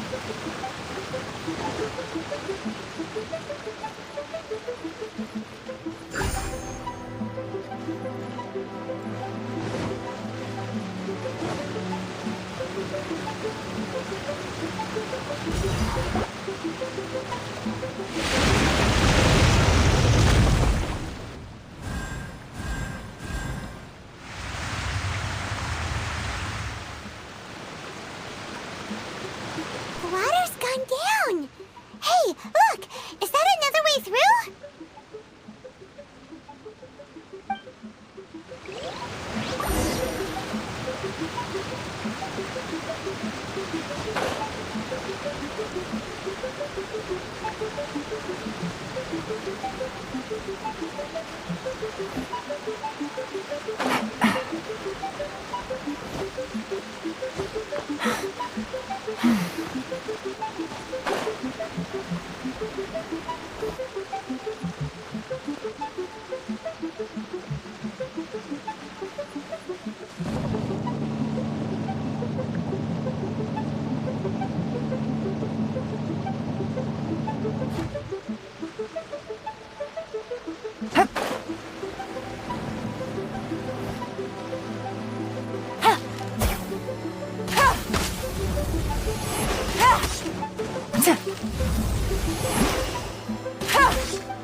Rise.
This is the construction workers' emergency access route, but it's closed tight.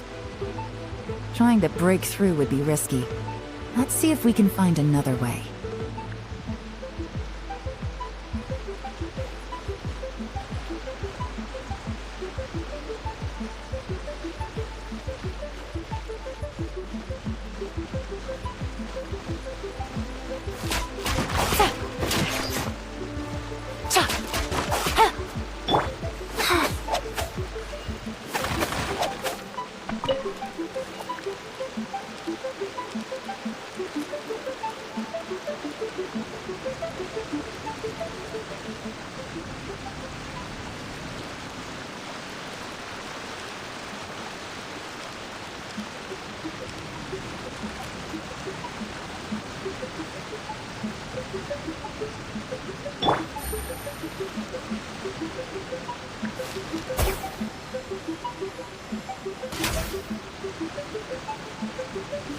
Take it easy.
Take it easy.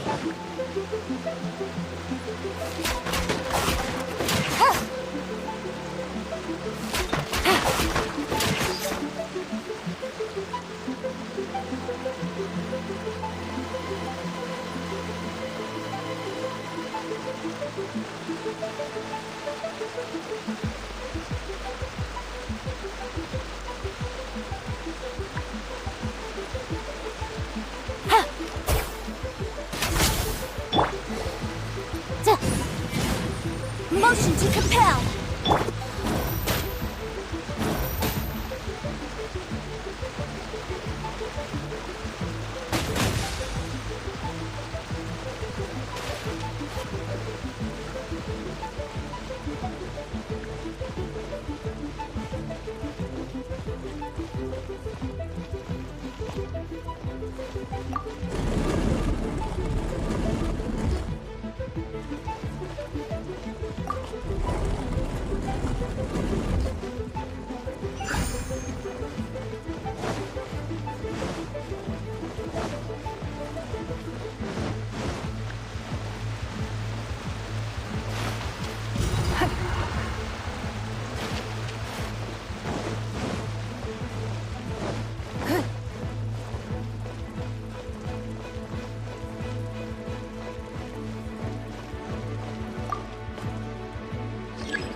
Give up.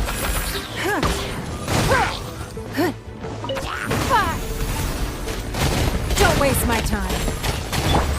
Gotcha.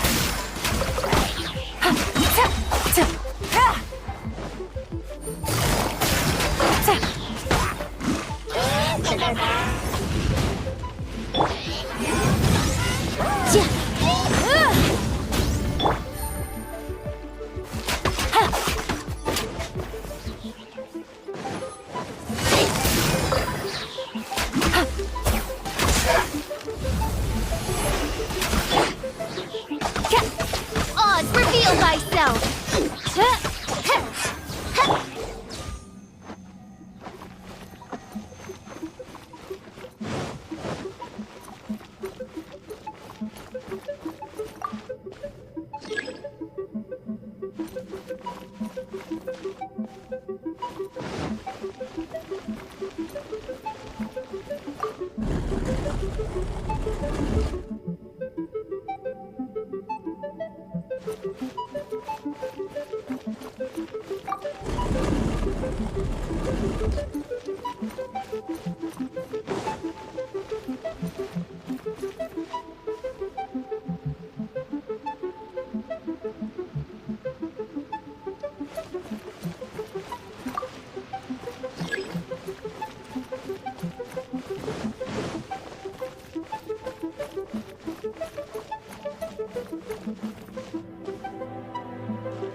water's flowed into the groove, and now the statues have lit up. Okay, now we should be able to move the statues.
open! Let's go!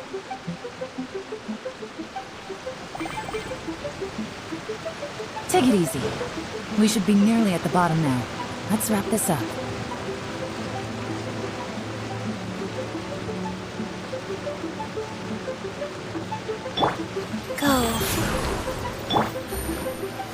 Quietly now. Here comes the catch. Wrap up a flame!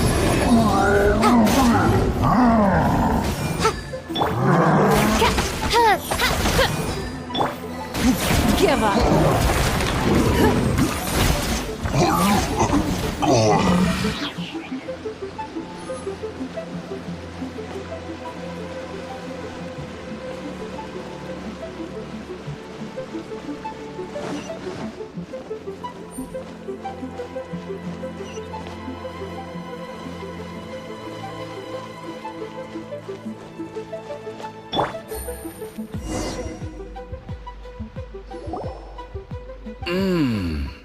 I can tell from the aroma that this is very fine liquor indeed. I'm impressed.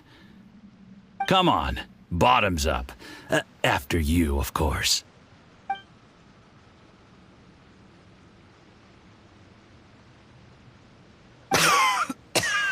Oh, sorry.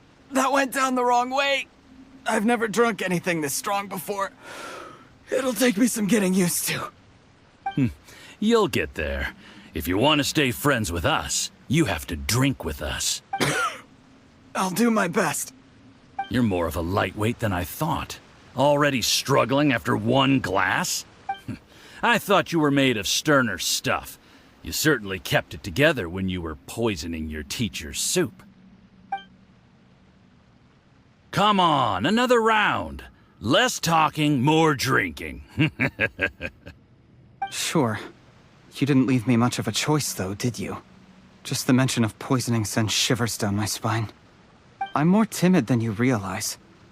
Every time I poisoned him, I had to hide away at home for a few days because I was so scared of getting caught. Look, I know it has not been easy for you, my friend. We appreciate all your hard work. But, I have to say, you really are quite a genius at poisoning people. I mean, the poison we brought from Snezhnaya is as strong as this wine, but you found a way to turn it into an imperceptible, slow-acting poison and came up with the idea of delivering it through fish soup. What was it you said? Oh, yeah. You said the soup's fishy flavor neutralizes the pungency of the poison, and this process even makes the soup tastier as a result. How did you think of that? It struck me one day when I was fishing. I'm lucky it did. Otherwise, I'm not sure I would have been able to fool Uncle Tien. You have performed excellently. The Fatui will continue to provide the support you need to consolidate your position as Tien Shu. Of course, this is as long as you continue to do as we instruct. Aside from Qing Shu Pool, we also have some other requests for you, which we will inform you of in due course. Don't worry. Whatever tasks you have for me, I will perform them diligently. Did you hear that? It was poison! That's why Uncle Tien hasn't been feeling well recently. It's all Jurye's doing. What a nasty guy! Seize him! Hold on. Did you bring a camera? If not, you can use mine. This is quite a scene. We have to capture it for posterity.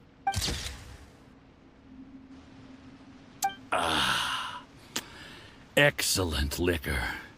We've, seen no progress on the diplomatic front, and everyone has been eyeing up the treasure of Qingshu Pool. It's been a real headache for me. But soon, everything will be taken care of, and I can report back on a successful mission. Thank you, Juryi. I remember when I first saw you. I knew right away that you would make a good partner for us. Hey, do you still remember what I said to you? How could I forget? You said a lowly commoner like me could never be seen as a serious candidate for the Tianshu, no matter how hard I work. The only way is for you to shine bright in the Tianshu's darkest moment. I think you were absolutely right. Yes. Under normal circumstances, the gap between you and other people could only ever grow wider over time. Just look at your two competitors. Qian Wei had wealth.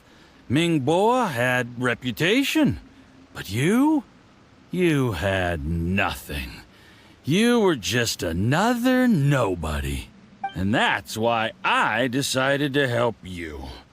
You know, there's an old saying in the Fatui. Give a starving dog a bone, and it'll guard your home for the rest of its life. Yes. I cannot thank you enough for your generous support. You know, the best thing about you is that you do as you're told without complaining. Hey, keep up the good work, and I can assure you, you'll never have to worry about Mora again. Heck, when you're not in the company of the Fatui, you'll be able to throw your weight around as much as you want.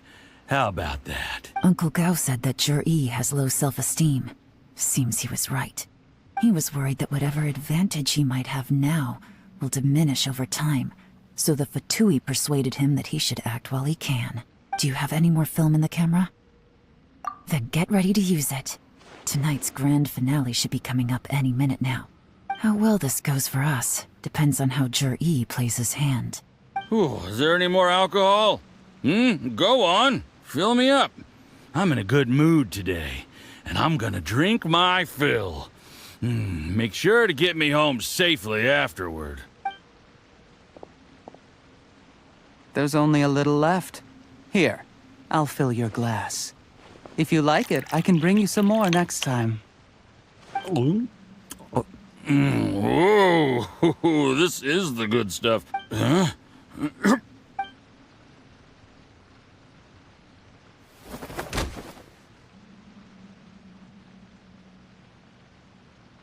Jur-E, you poisoned my wine? But when? You seem surprised, Mr. Yusupov. How could you? How could I not? I've sacrificed years of my life studying and reflecting to prepare myself for this position. And in the end, I even had to poison my own teacher. You really think I'd put myself through all that just to become your little puppet? I don't want to bow down to anyone ever again. And that includes you. You imbecile. It's the Fatui who got you to where you are. Do you understand? If I disappear with no explanation, the embassy will come after you. They'll get to the bottom of this. Mark my words. Do you see the haystack in the corner? Underneath it is a pile of explosives. And next door in the dark room are the 3 undercover agents you sent to infiltrate the Black Cliff Forge. I'm gonna stay here till I see you slip into unconsciousness. Then I'm gonna set this on fire. Once the flames burn through the hay, they'll ignite the explosives, the ruins will collapse, and everything will be buried. What do you hope to? I took the liberty of leaving some evidence of your contact with the undercover agents at the Black Cliff Forge. It won't take long for people to join the dots.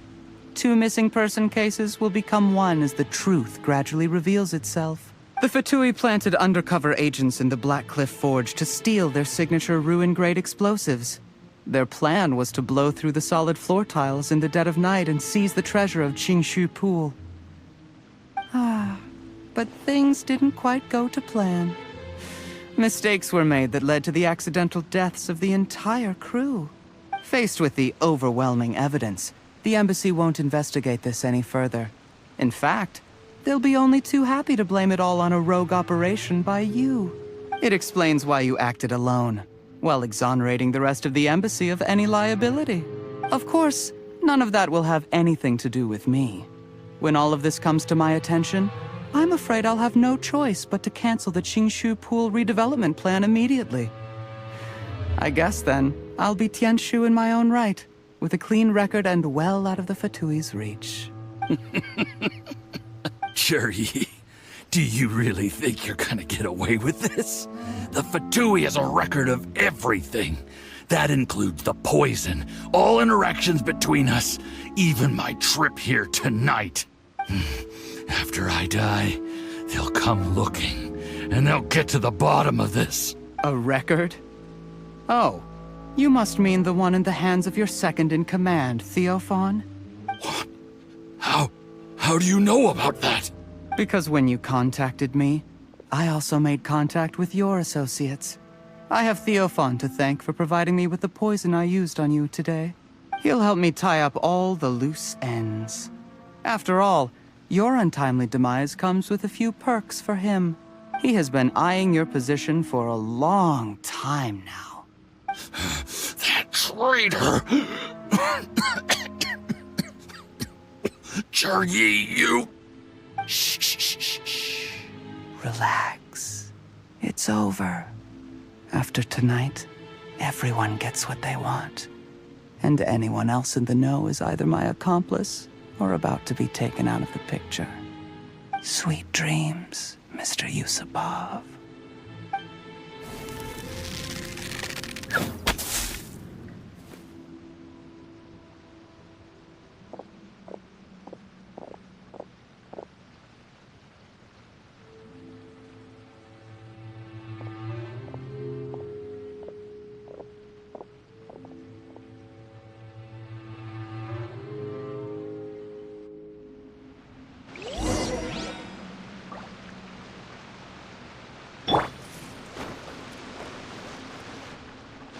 I did a little surveying on the way here and found that you'd left yourself 3 escape routes in case things went south.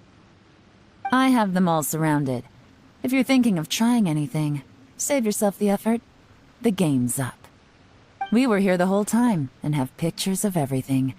They came out pretty nicely. Want to see them? The game's up? Forgive me, I'm not quite sure what you're referring to, Miss Yelan.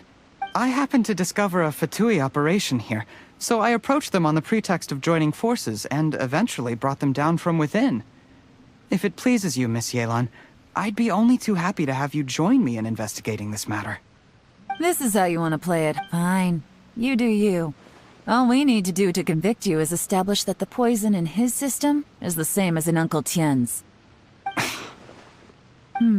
Nothing else you wanted to add? Let's leave it there then. Time to go. One wrong move and it all comes crashing down. I should have been more careful. You followed him here, didn't you? I was so focused on keeping myself out of sight, I forgot he was a potential liability. Let's talk about this, Yelan. I gave you my word that I would live up to the Tianshu name, and that much I can still guarantee. Your point being? When I take office, I can guarantee that I will act in your best interests. In fact, all of you here tonight can expect very generous treatment in the future. I don't deny that I used underhanded methods to get here.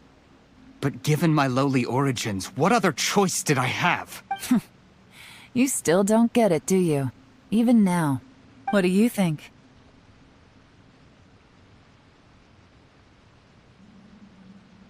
Exactly. Jur-E, clever people can always come up with a good excuse.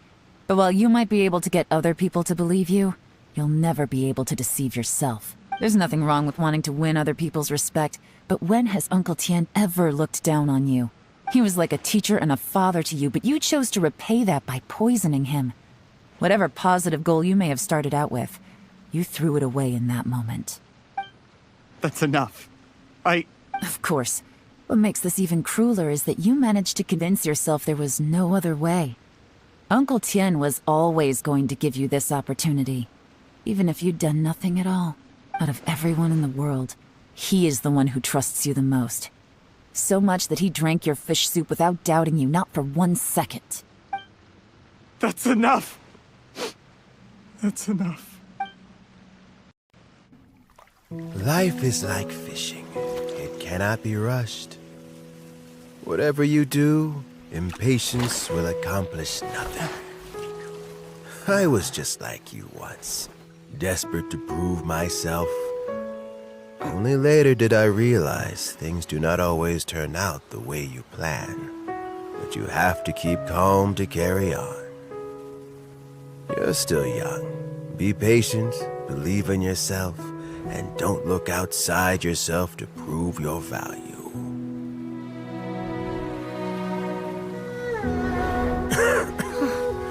Where's Jur-E these days? It's been a long time since he last paid me a visit. Maybe he's just busy. Well, next time, if he doesn't bring a pot of piping hot fish soup, don't let him in.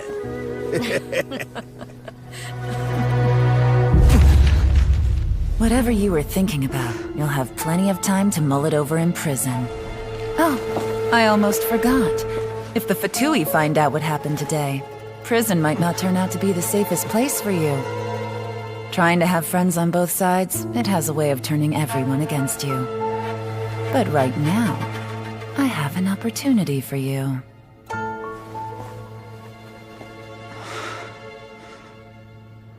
Huh?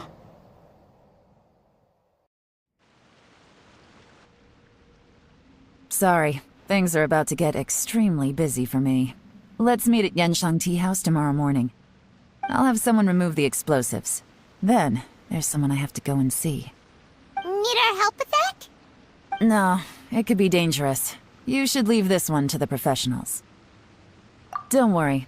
As long as they're willing to cooperate, this'll be a straightforward deal. Get some rest. See you tomorrow.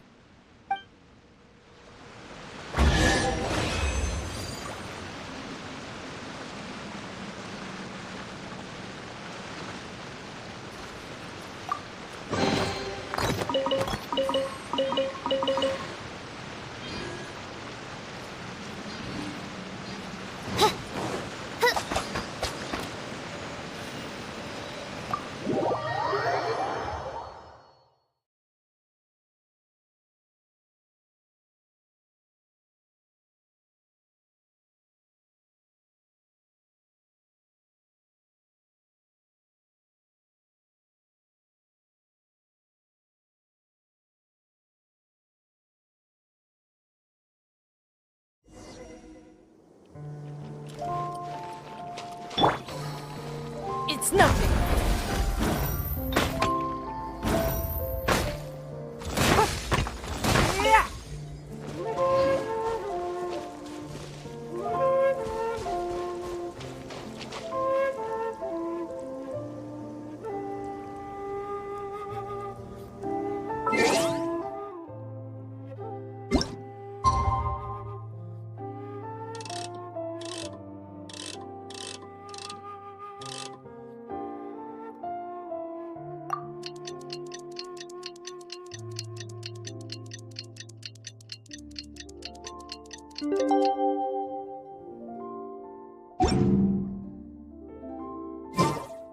In a trade war, the perfect hunter leaves no trace.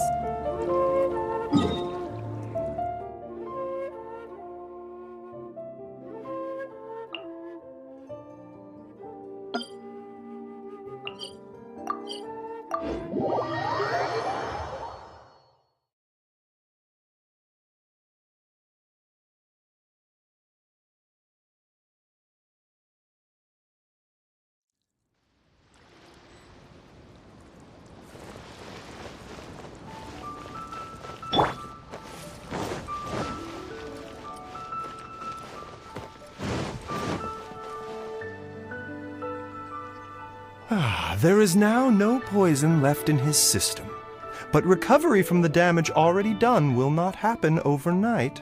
Dr. Baiju, is my father going to be... You needn't worry too much. Keep taking the prescribed medicine every day, and a full recovery will take at most 2 to 3 years. It's good we caught it in time. A few days later, and the toxin would have built up in the internal organs. At that point, things would have been much more serious. How did they successfully secure such a seldom-seen poison? It seems the Fatui are extremely resourceful. Unfortunately for them, they were up against us. Uncle Tian will be heading off now. Remember to get plenty of rest and avoid overexerting yourself while you're recovering. Don't worry, I will. Thank you very much.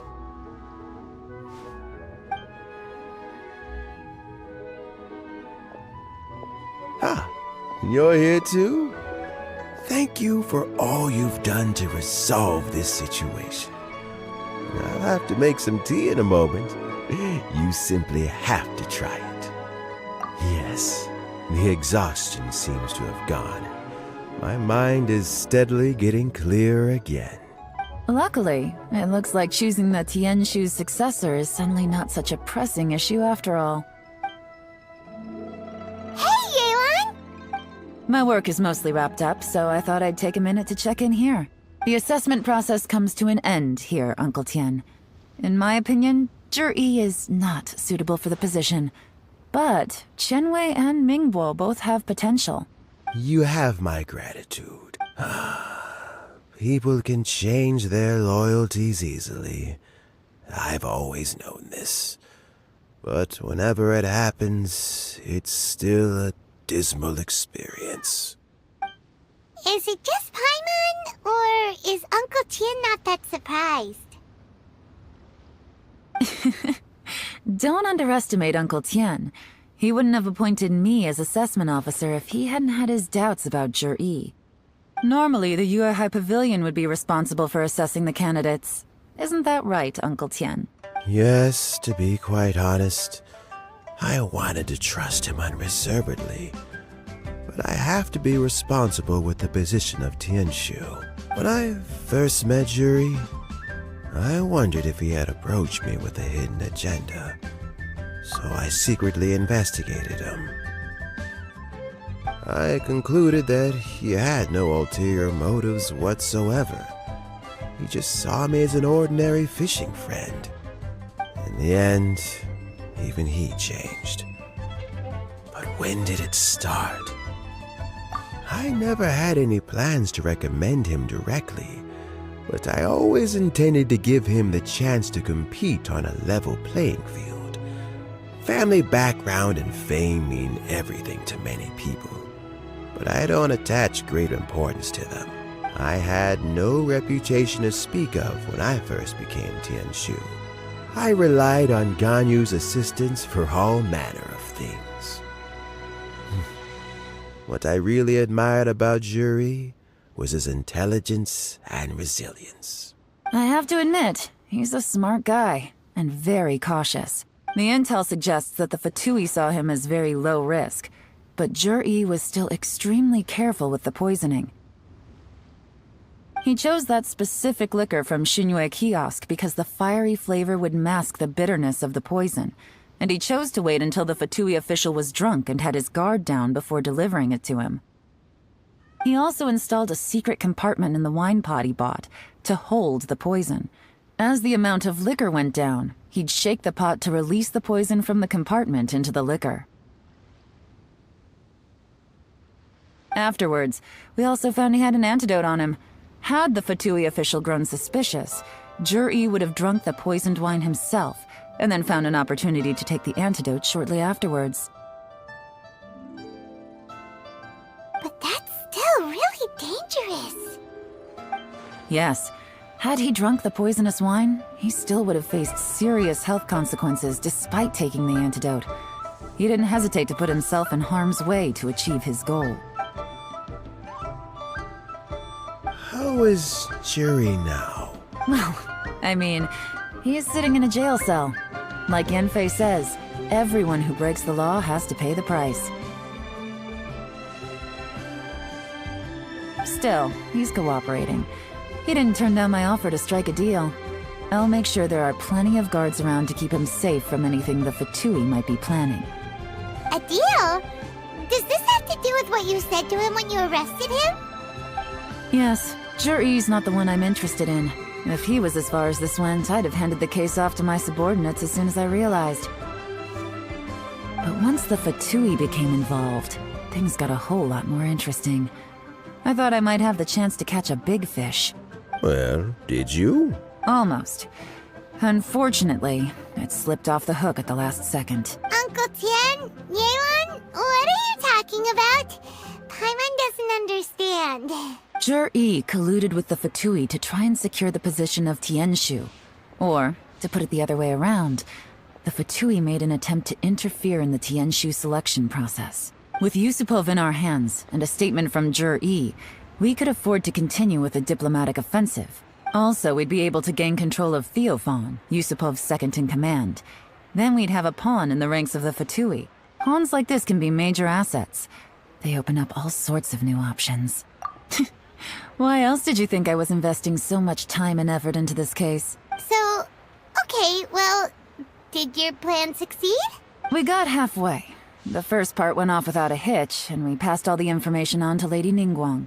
But when we tried to make contact with Theophan, he was gone, along with all the evidence. The Fatui must be spying on us. Otherwise, they'd never been able to respond so quickly. I found out from other sources that the Harbinger Regrator got involved. The Fatui's main forces aren't concentrated here.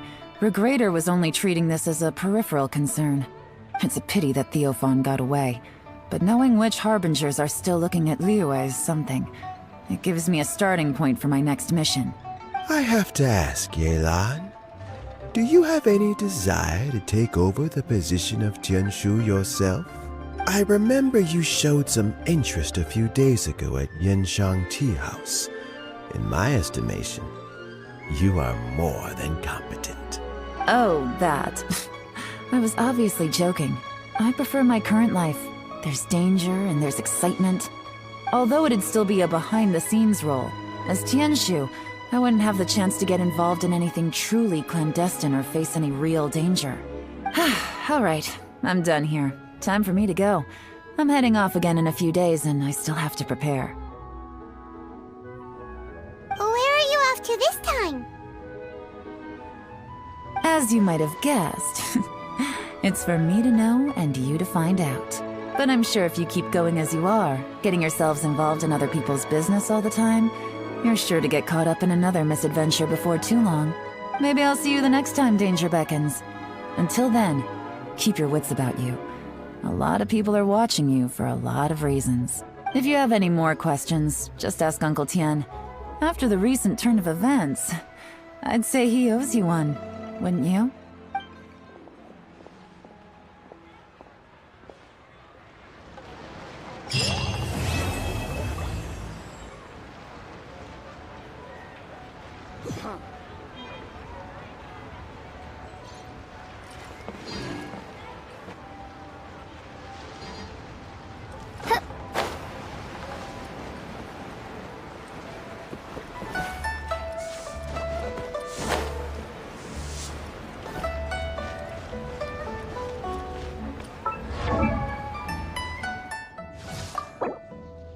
I created another universe and founded paradise. For I, Fischl, and the Prinzessin de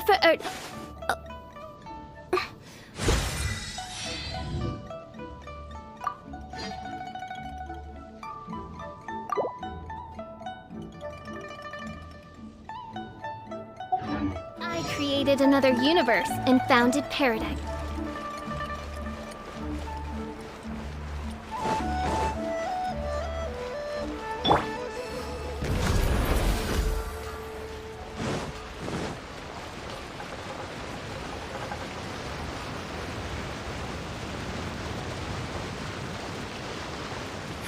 Give up.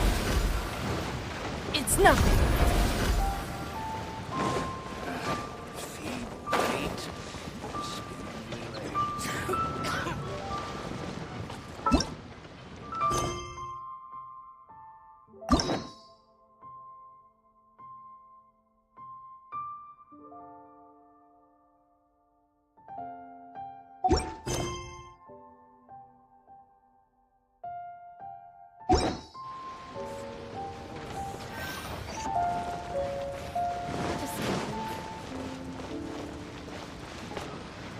Fresh fish.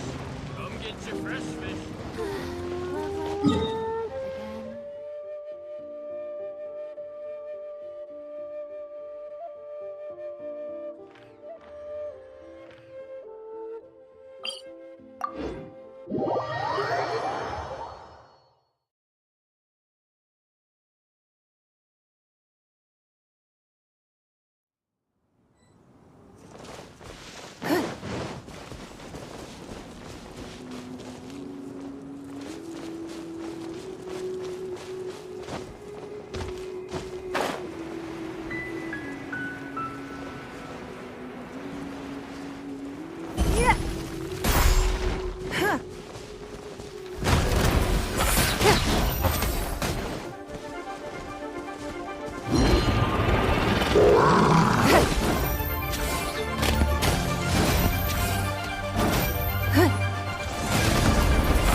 Don't waste my time.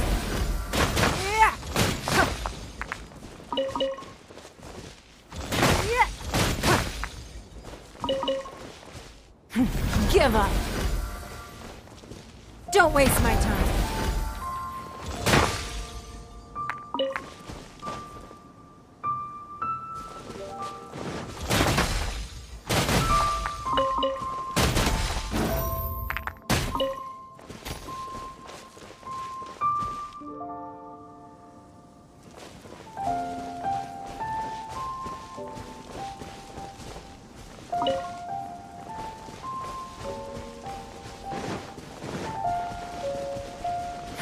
Give up.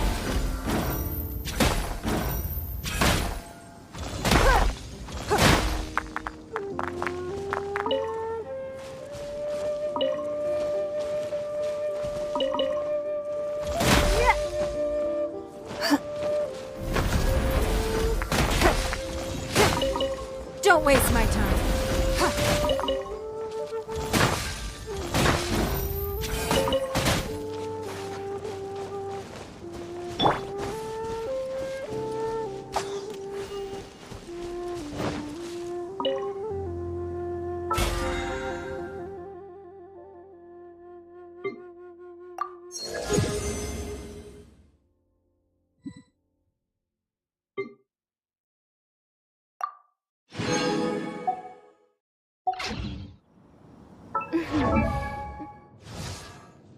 I created another universe and founded paradise. For I, Fischl, am the Prinzessin de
by royal decree.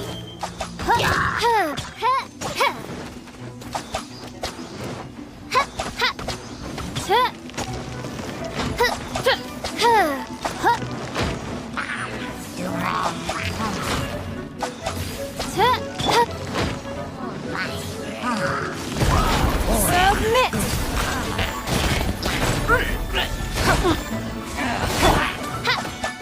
Oz, reveal thyself.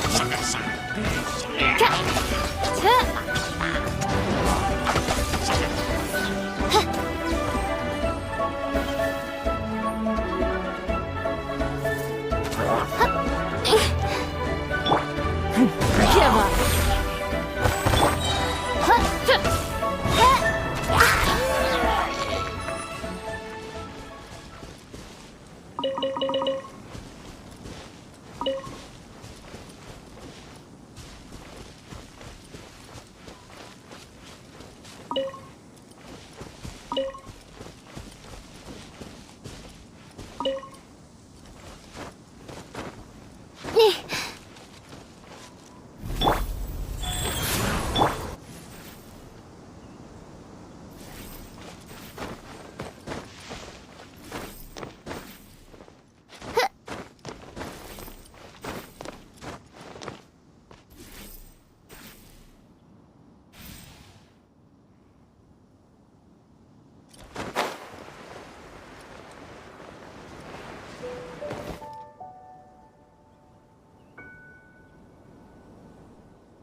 Can I go catch up on my sleep?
Understood.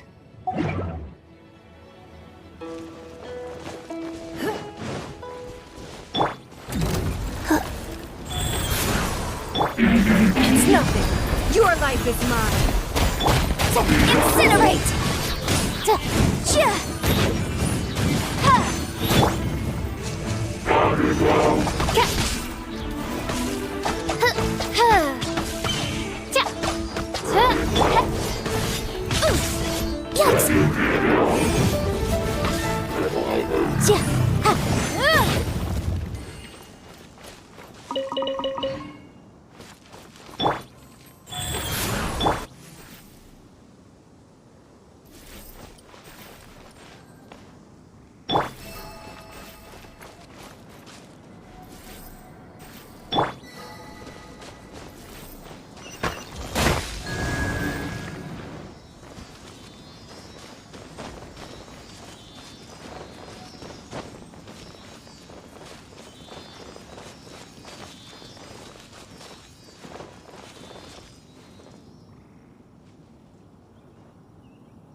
Cry out my illustrious name.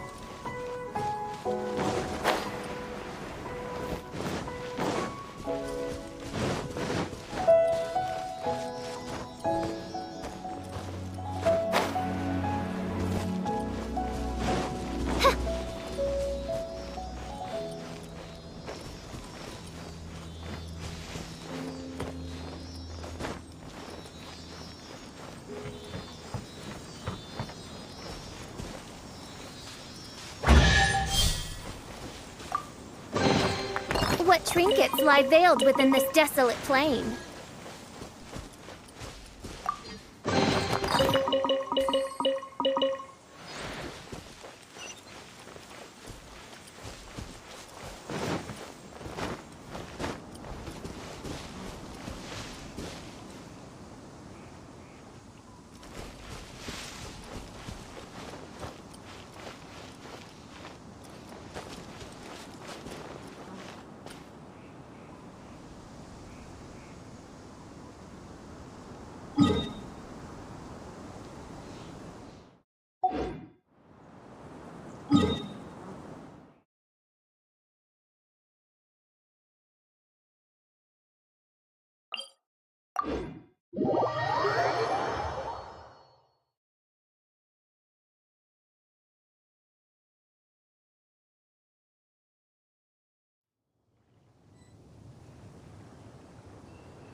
You wait.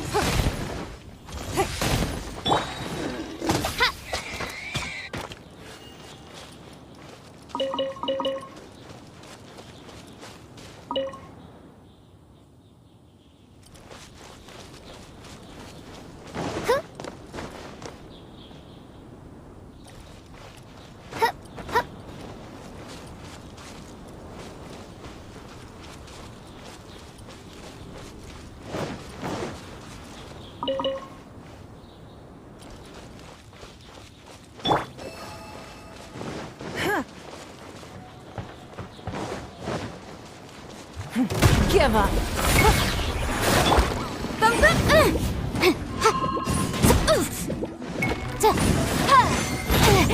Motion to compel.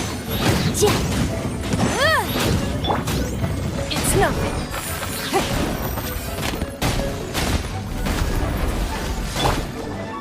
Boom boom.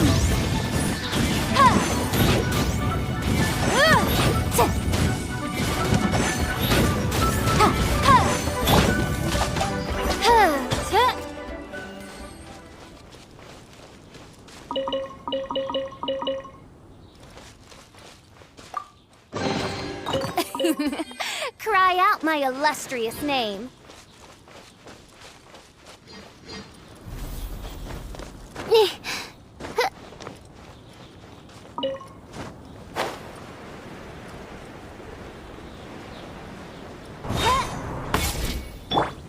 Wheel of life.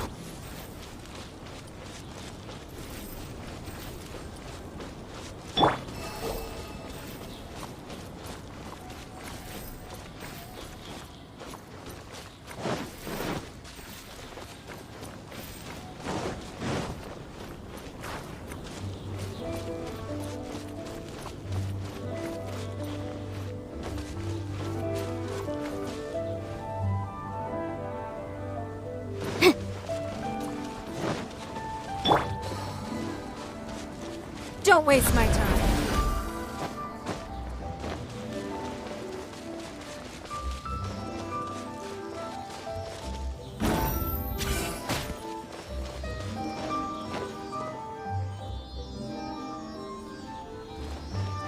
As you wish, mein Fräulein.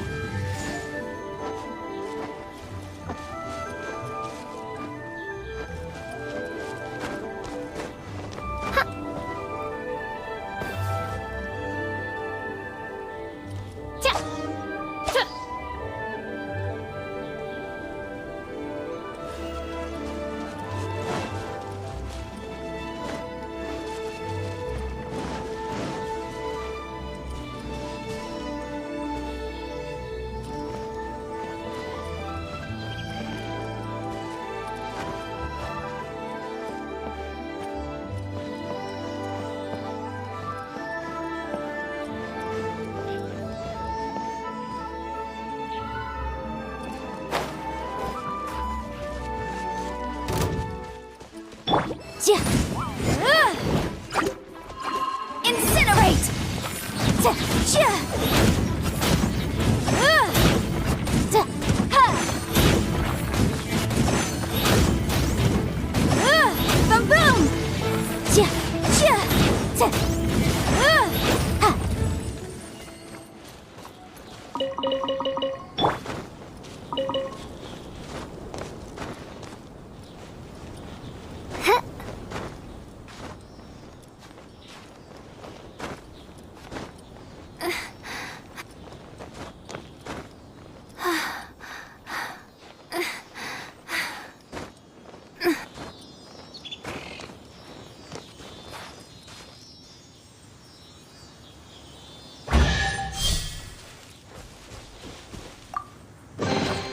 what trinkets lie veiled within this desolate plain.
We can't have treasure unaccounted for.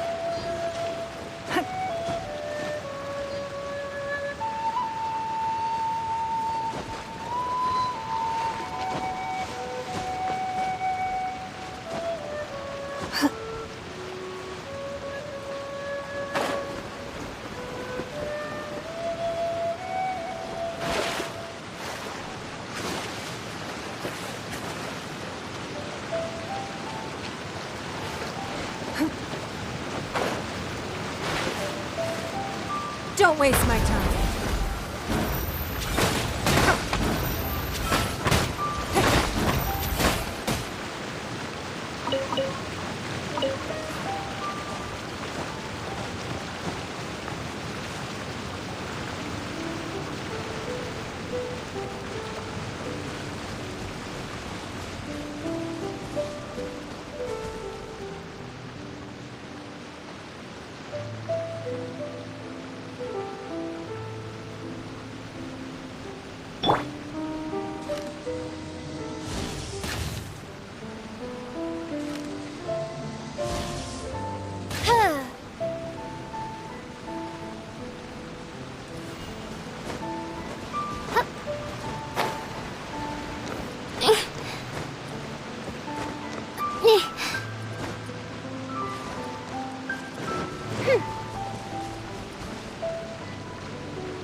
It's nothing.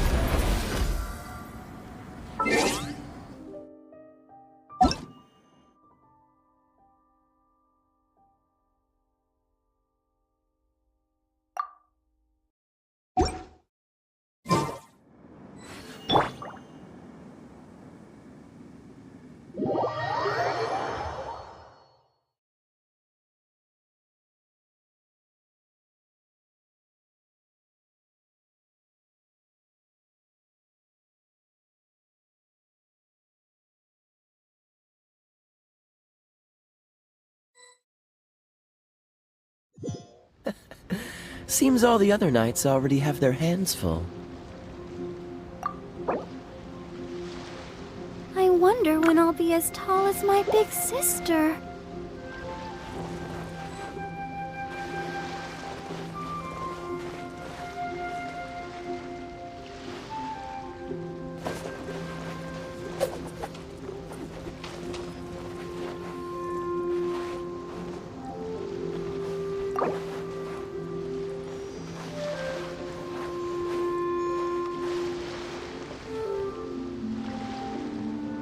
We should look for a new investment. Mora doesn't grow on trees. Come on, let's get moving. We're not frozen in place after all.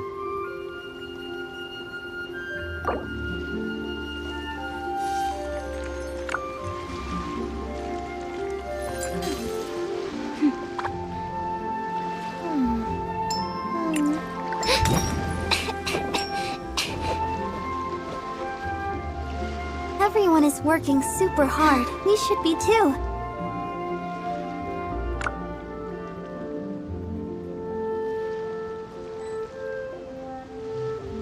Even if an antique is priceless, the happiness it brings lasts for only the moment that you obtain it.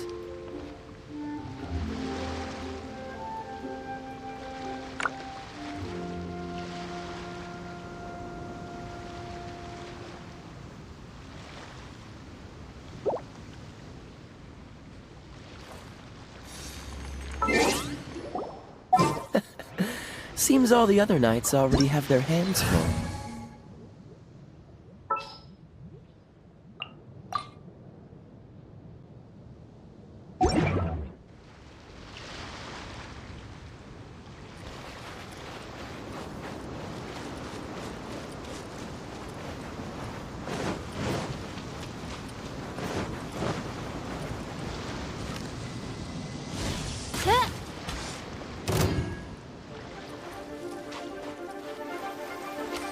Dodge this! Ah!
I'm not done.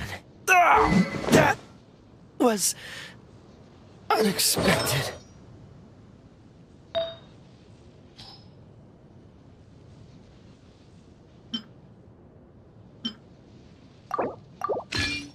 If you ever want to trade tactics, I'm always ready.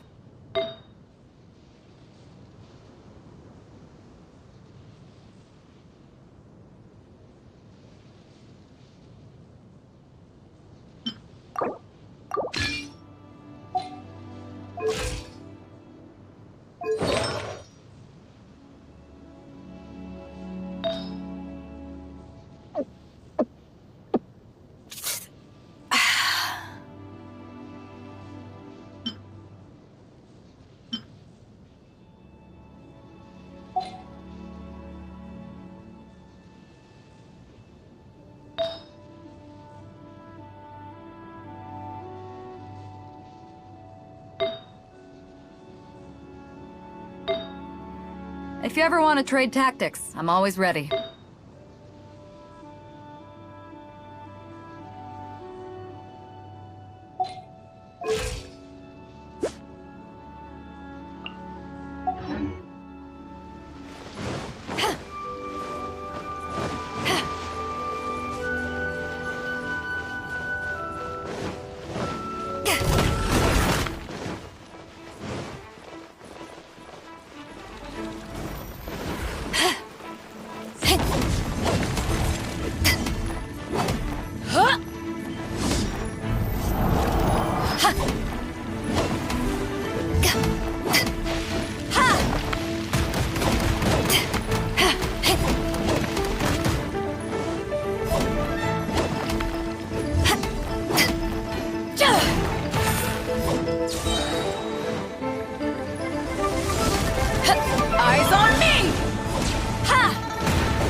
goes on.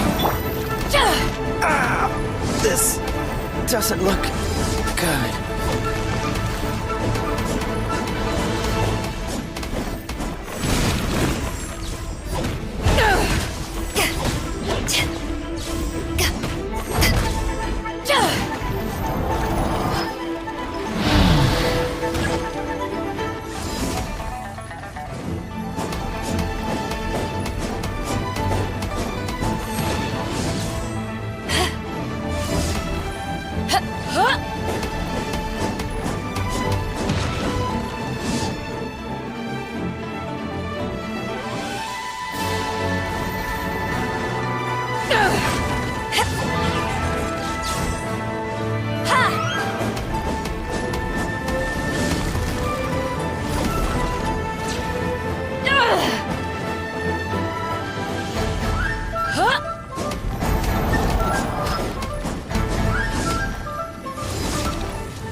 Wheel of life.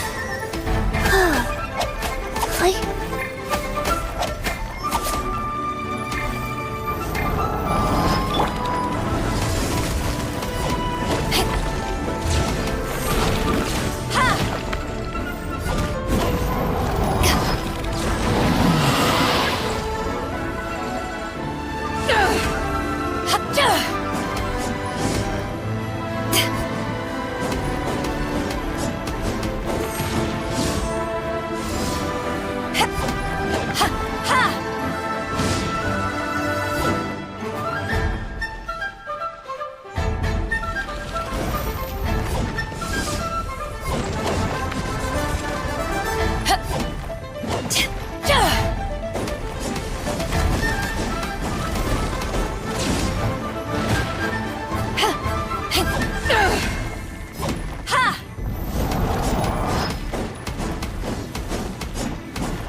I created another universe and founded paradise. For I, Fischl, and the Prinzessin de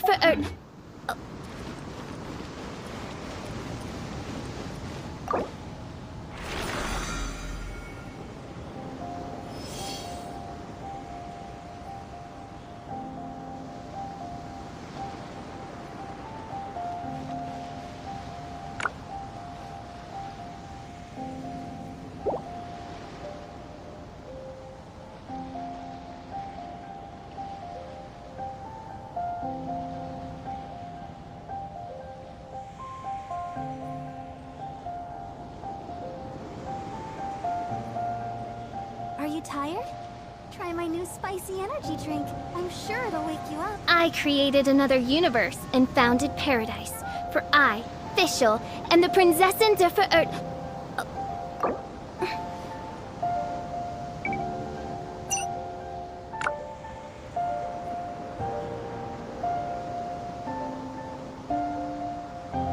I wonder when I'll be as tall as my big sister.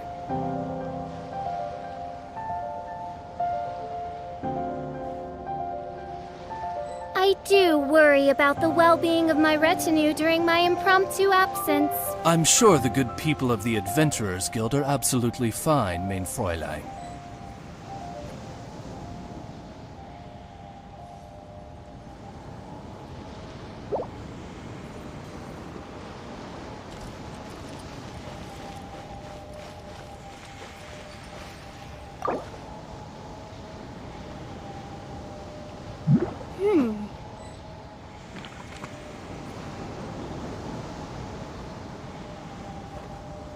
I created another universe and founded paradise. For I, Fischl, and the Prinzessin der Verirrten.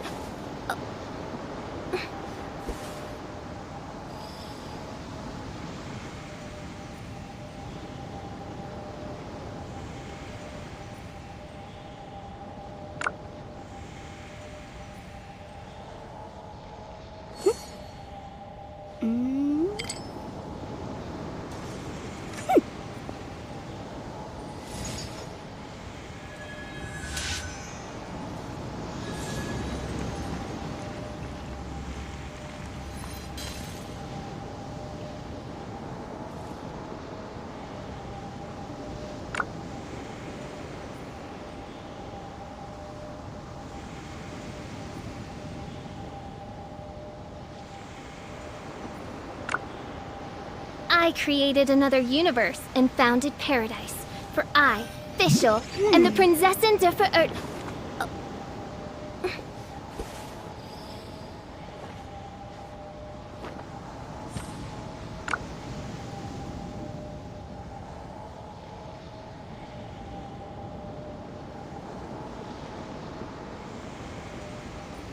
We should look for a new investment. Mora doesn't grow on Sometimes the trees. law's compatible with human nature, but sometimes the two conflict.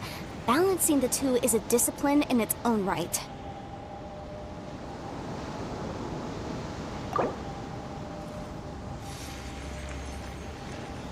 I created another universe and founded paradise. For I, Fischl, and the Prinzessin der Verirrten.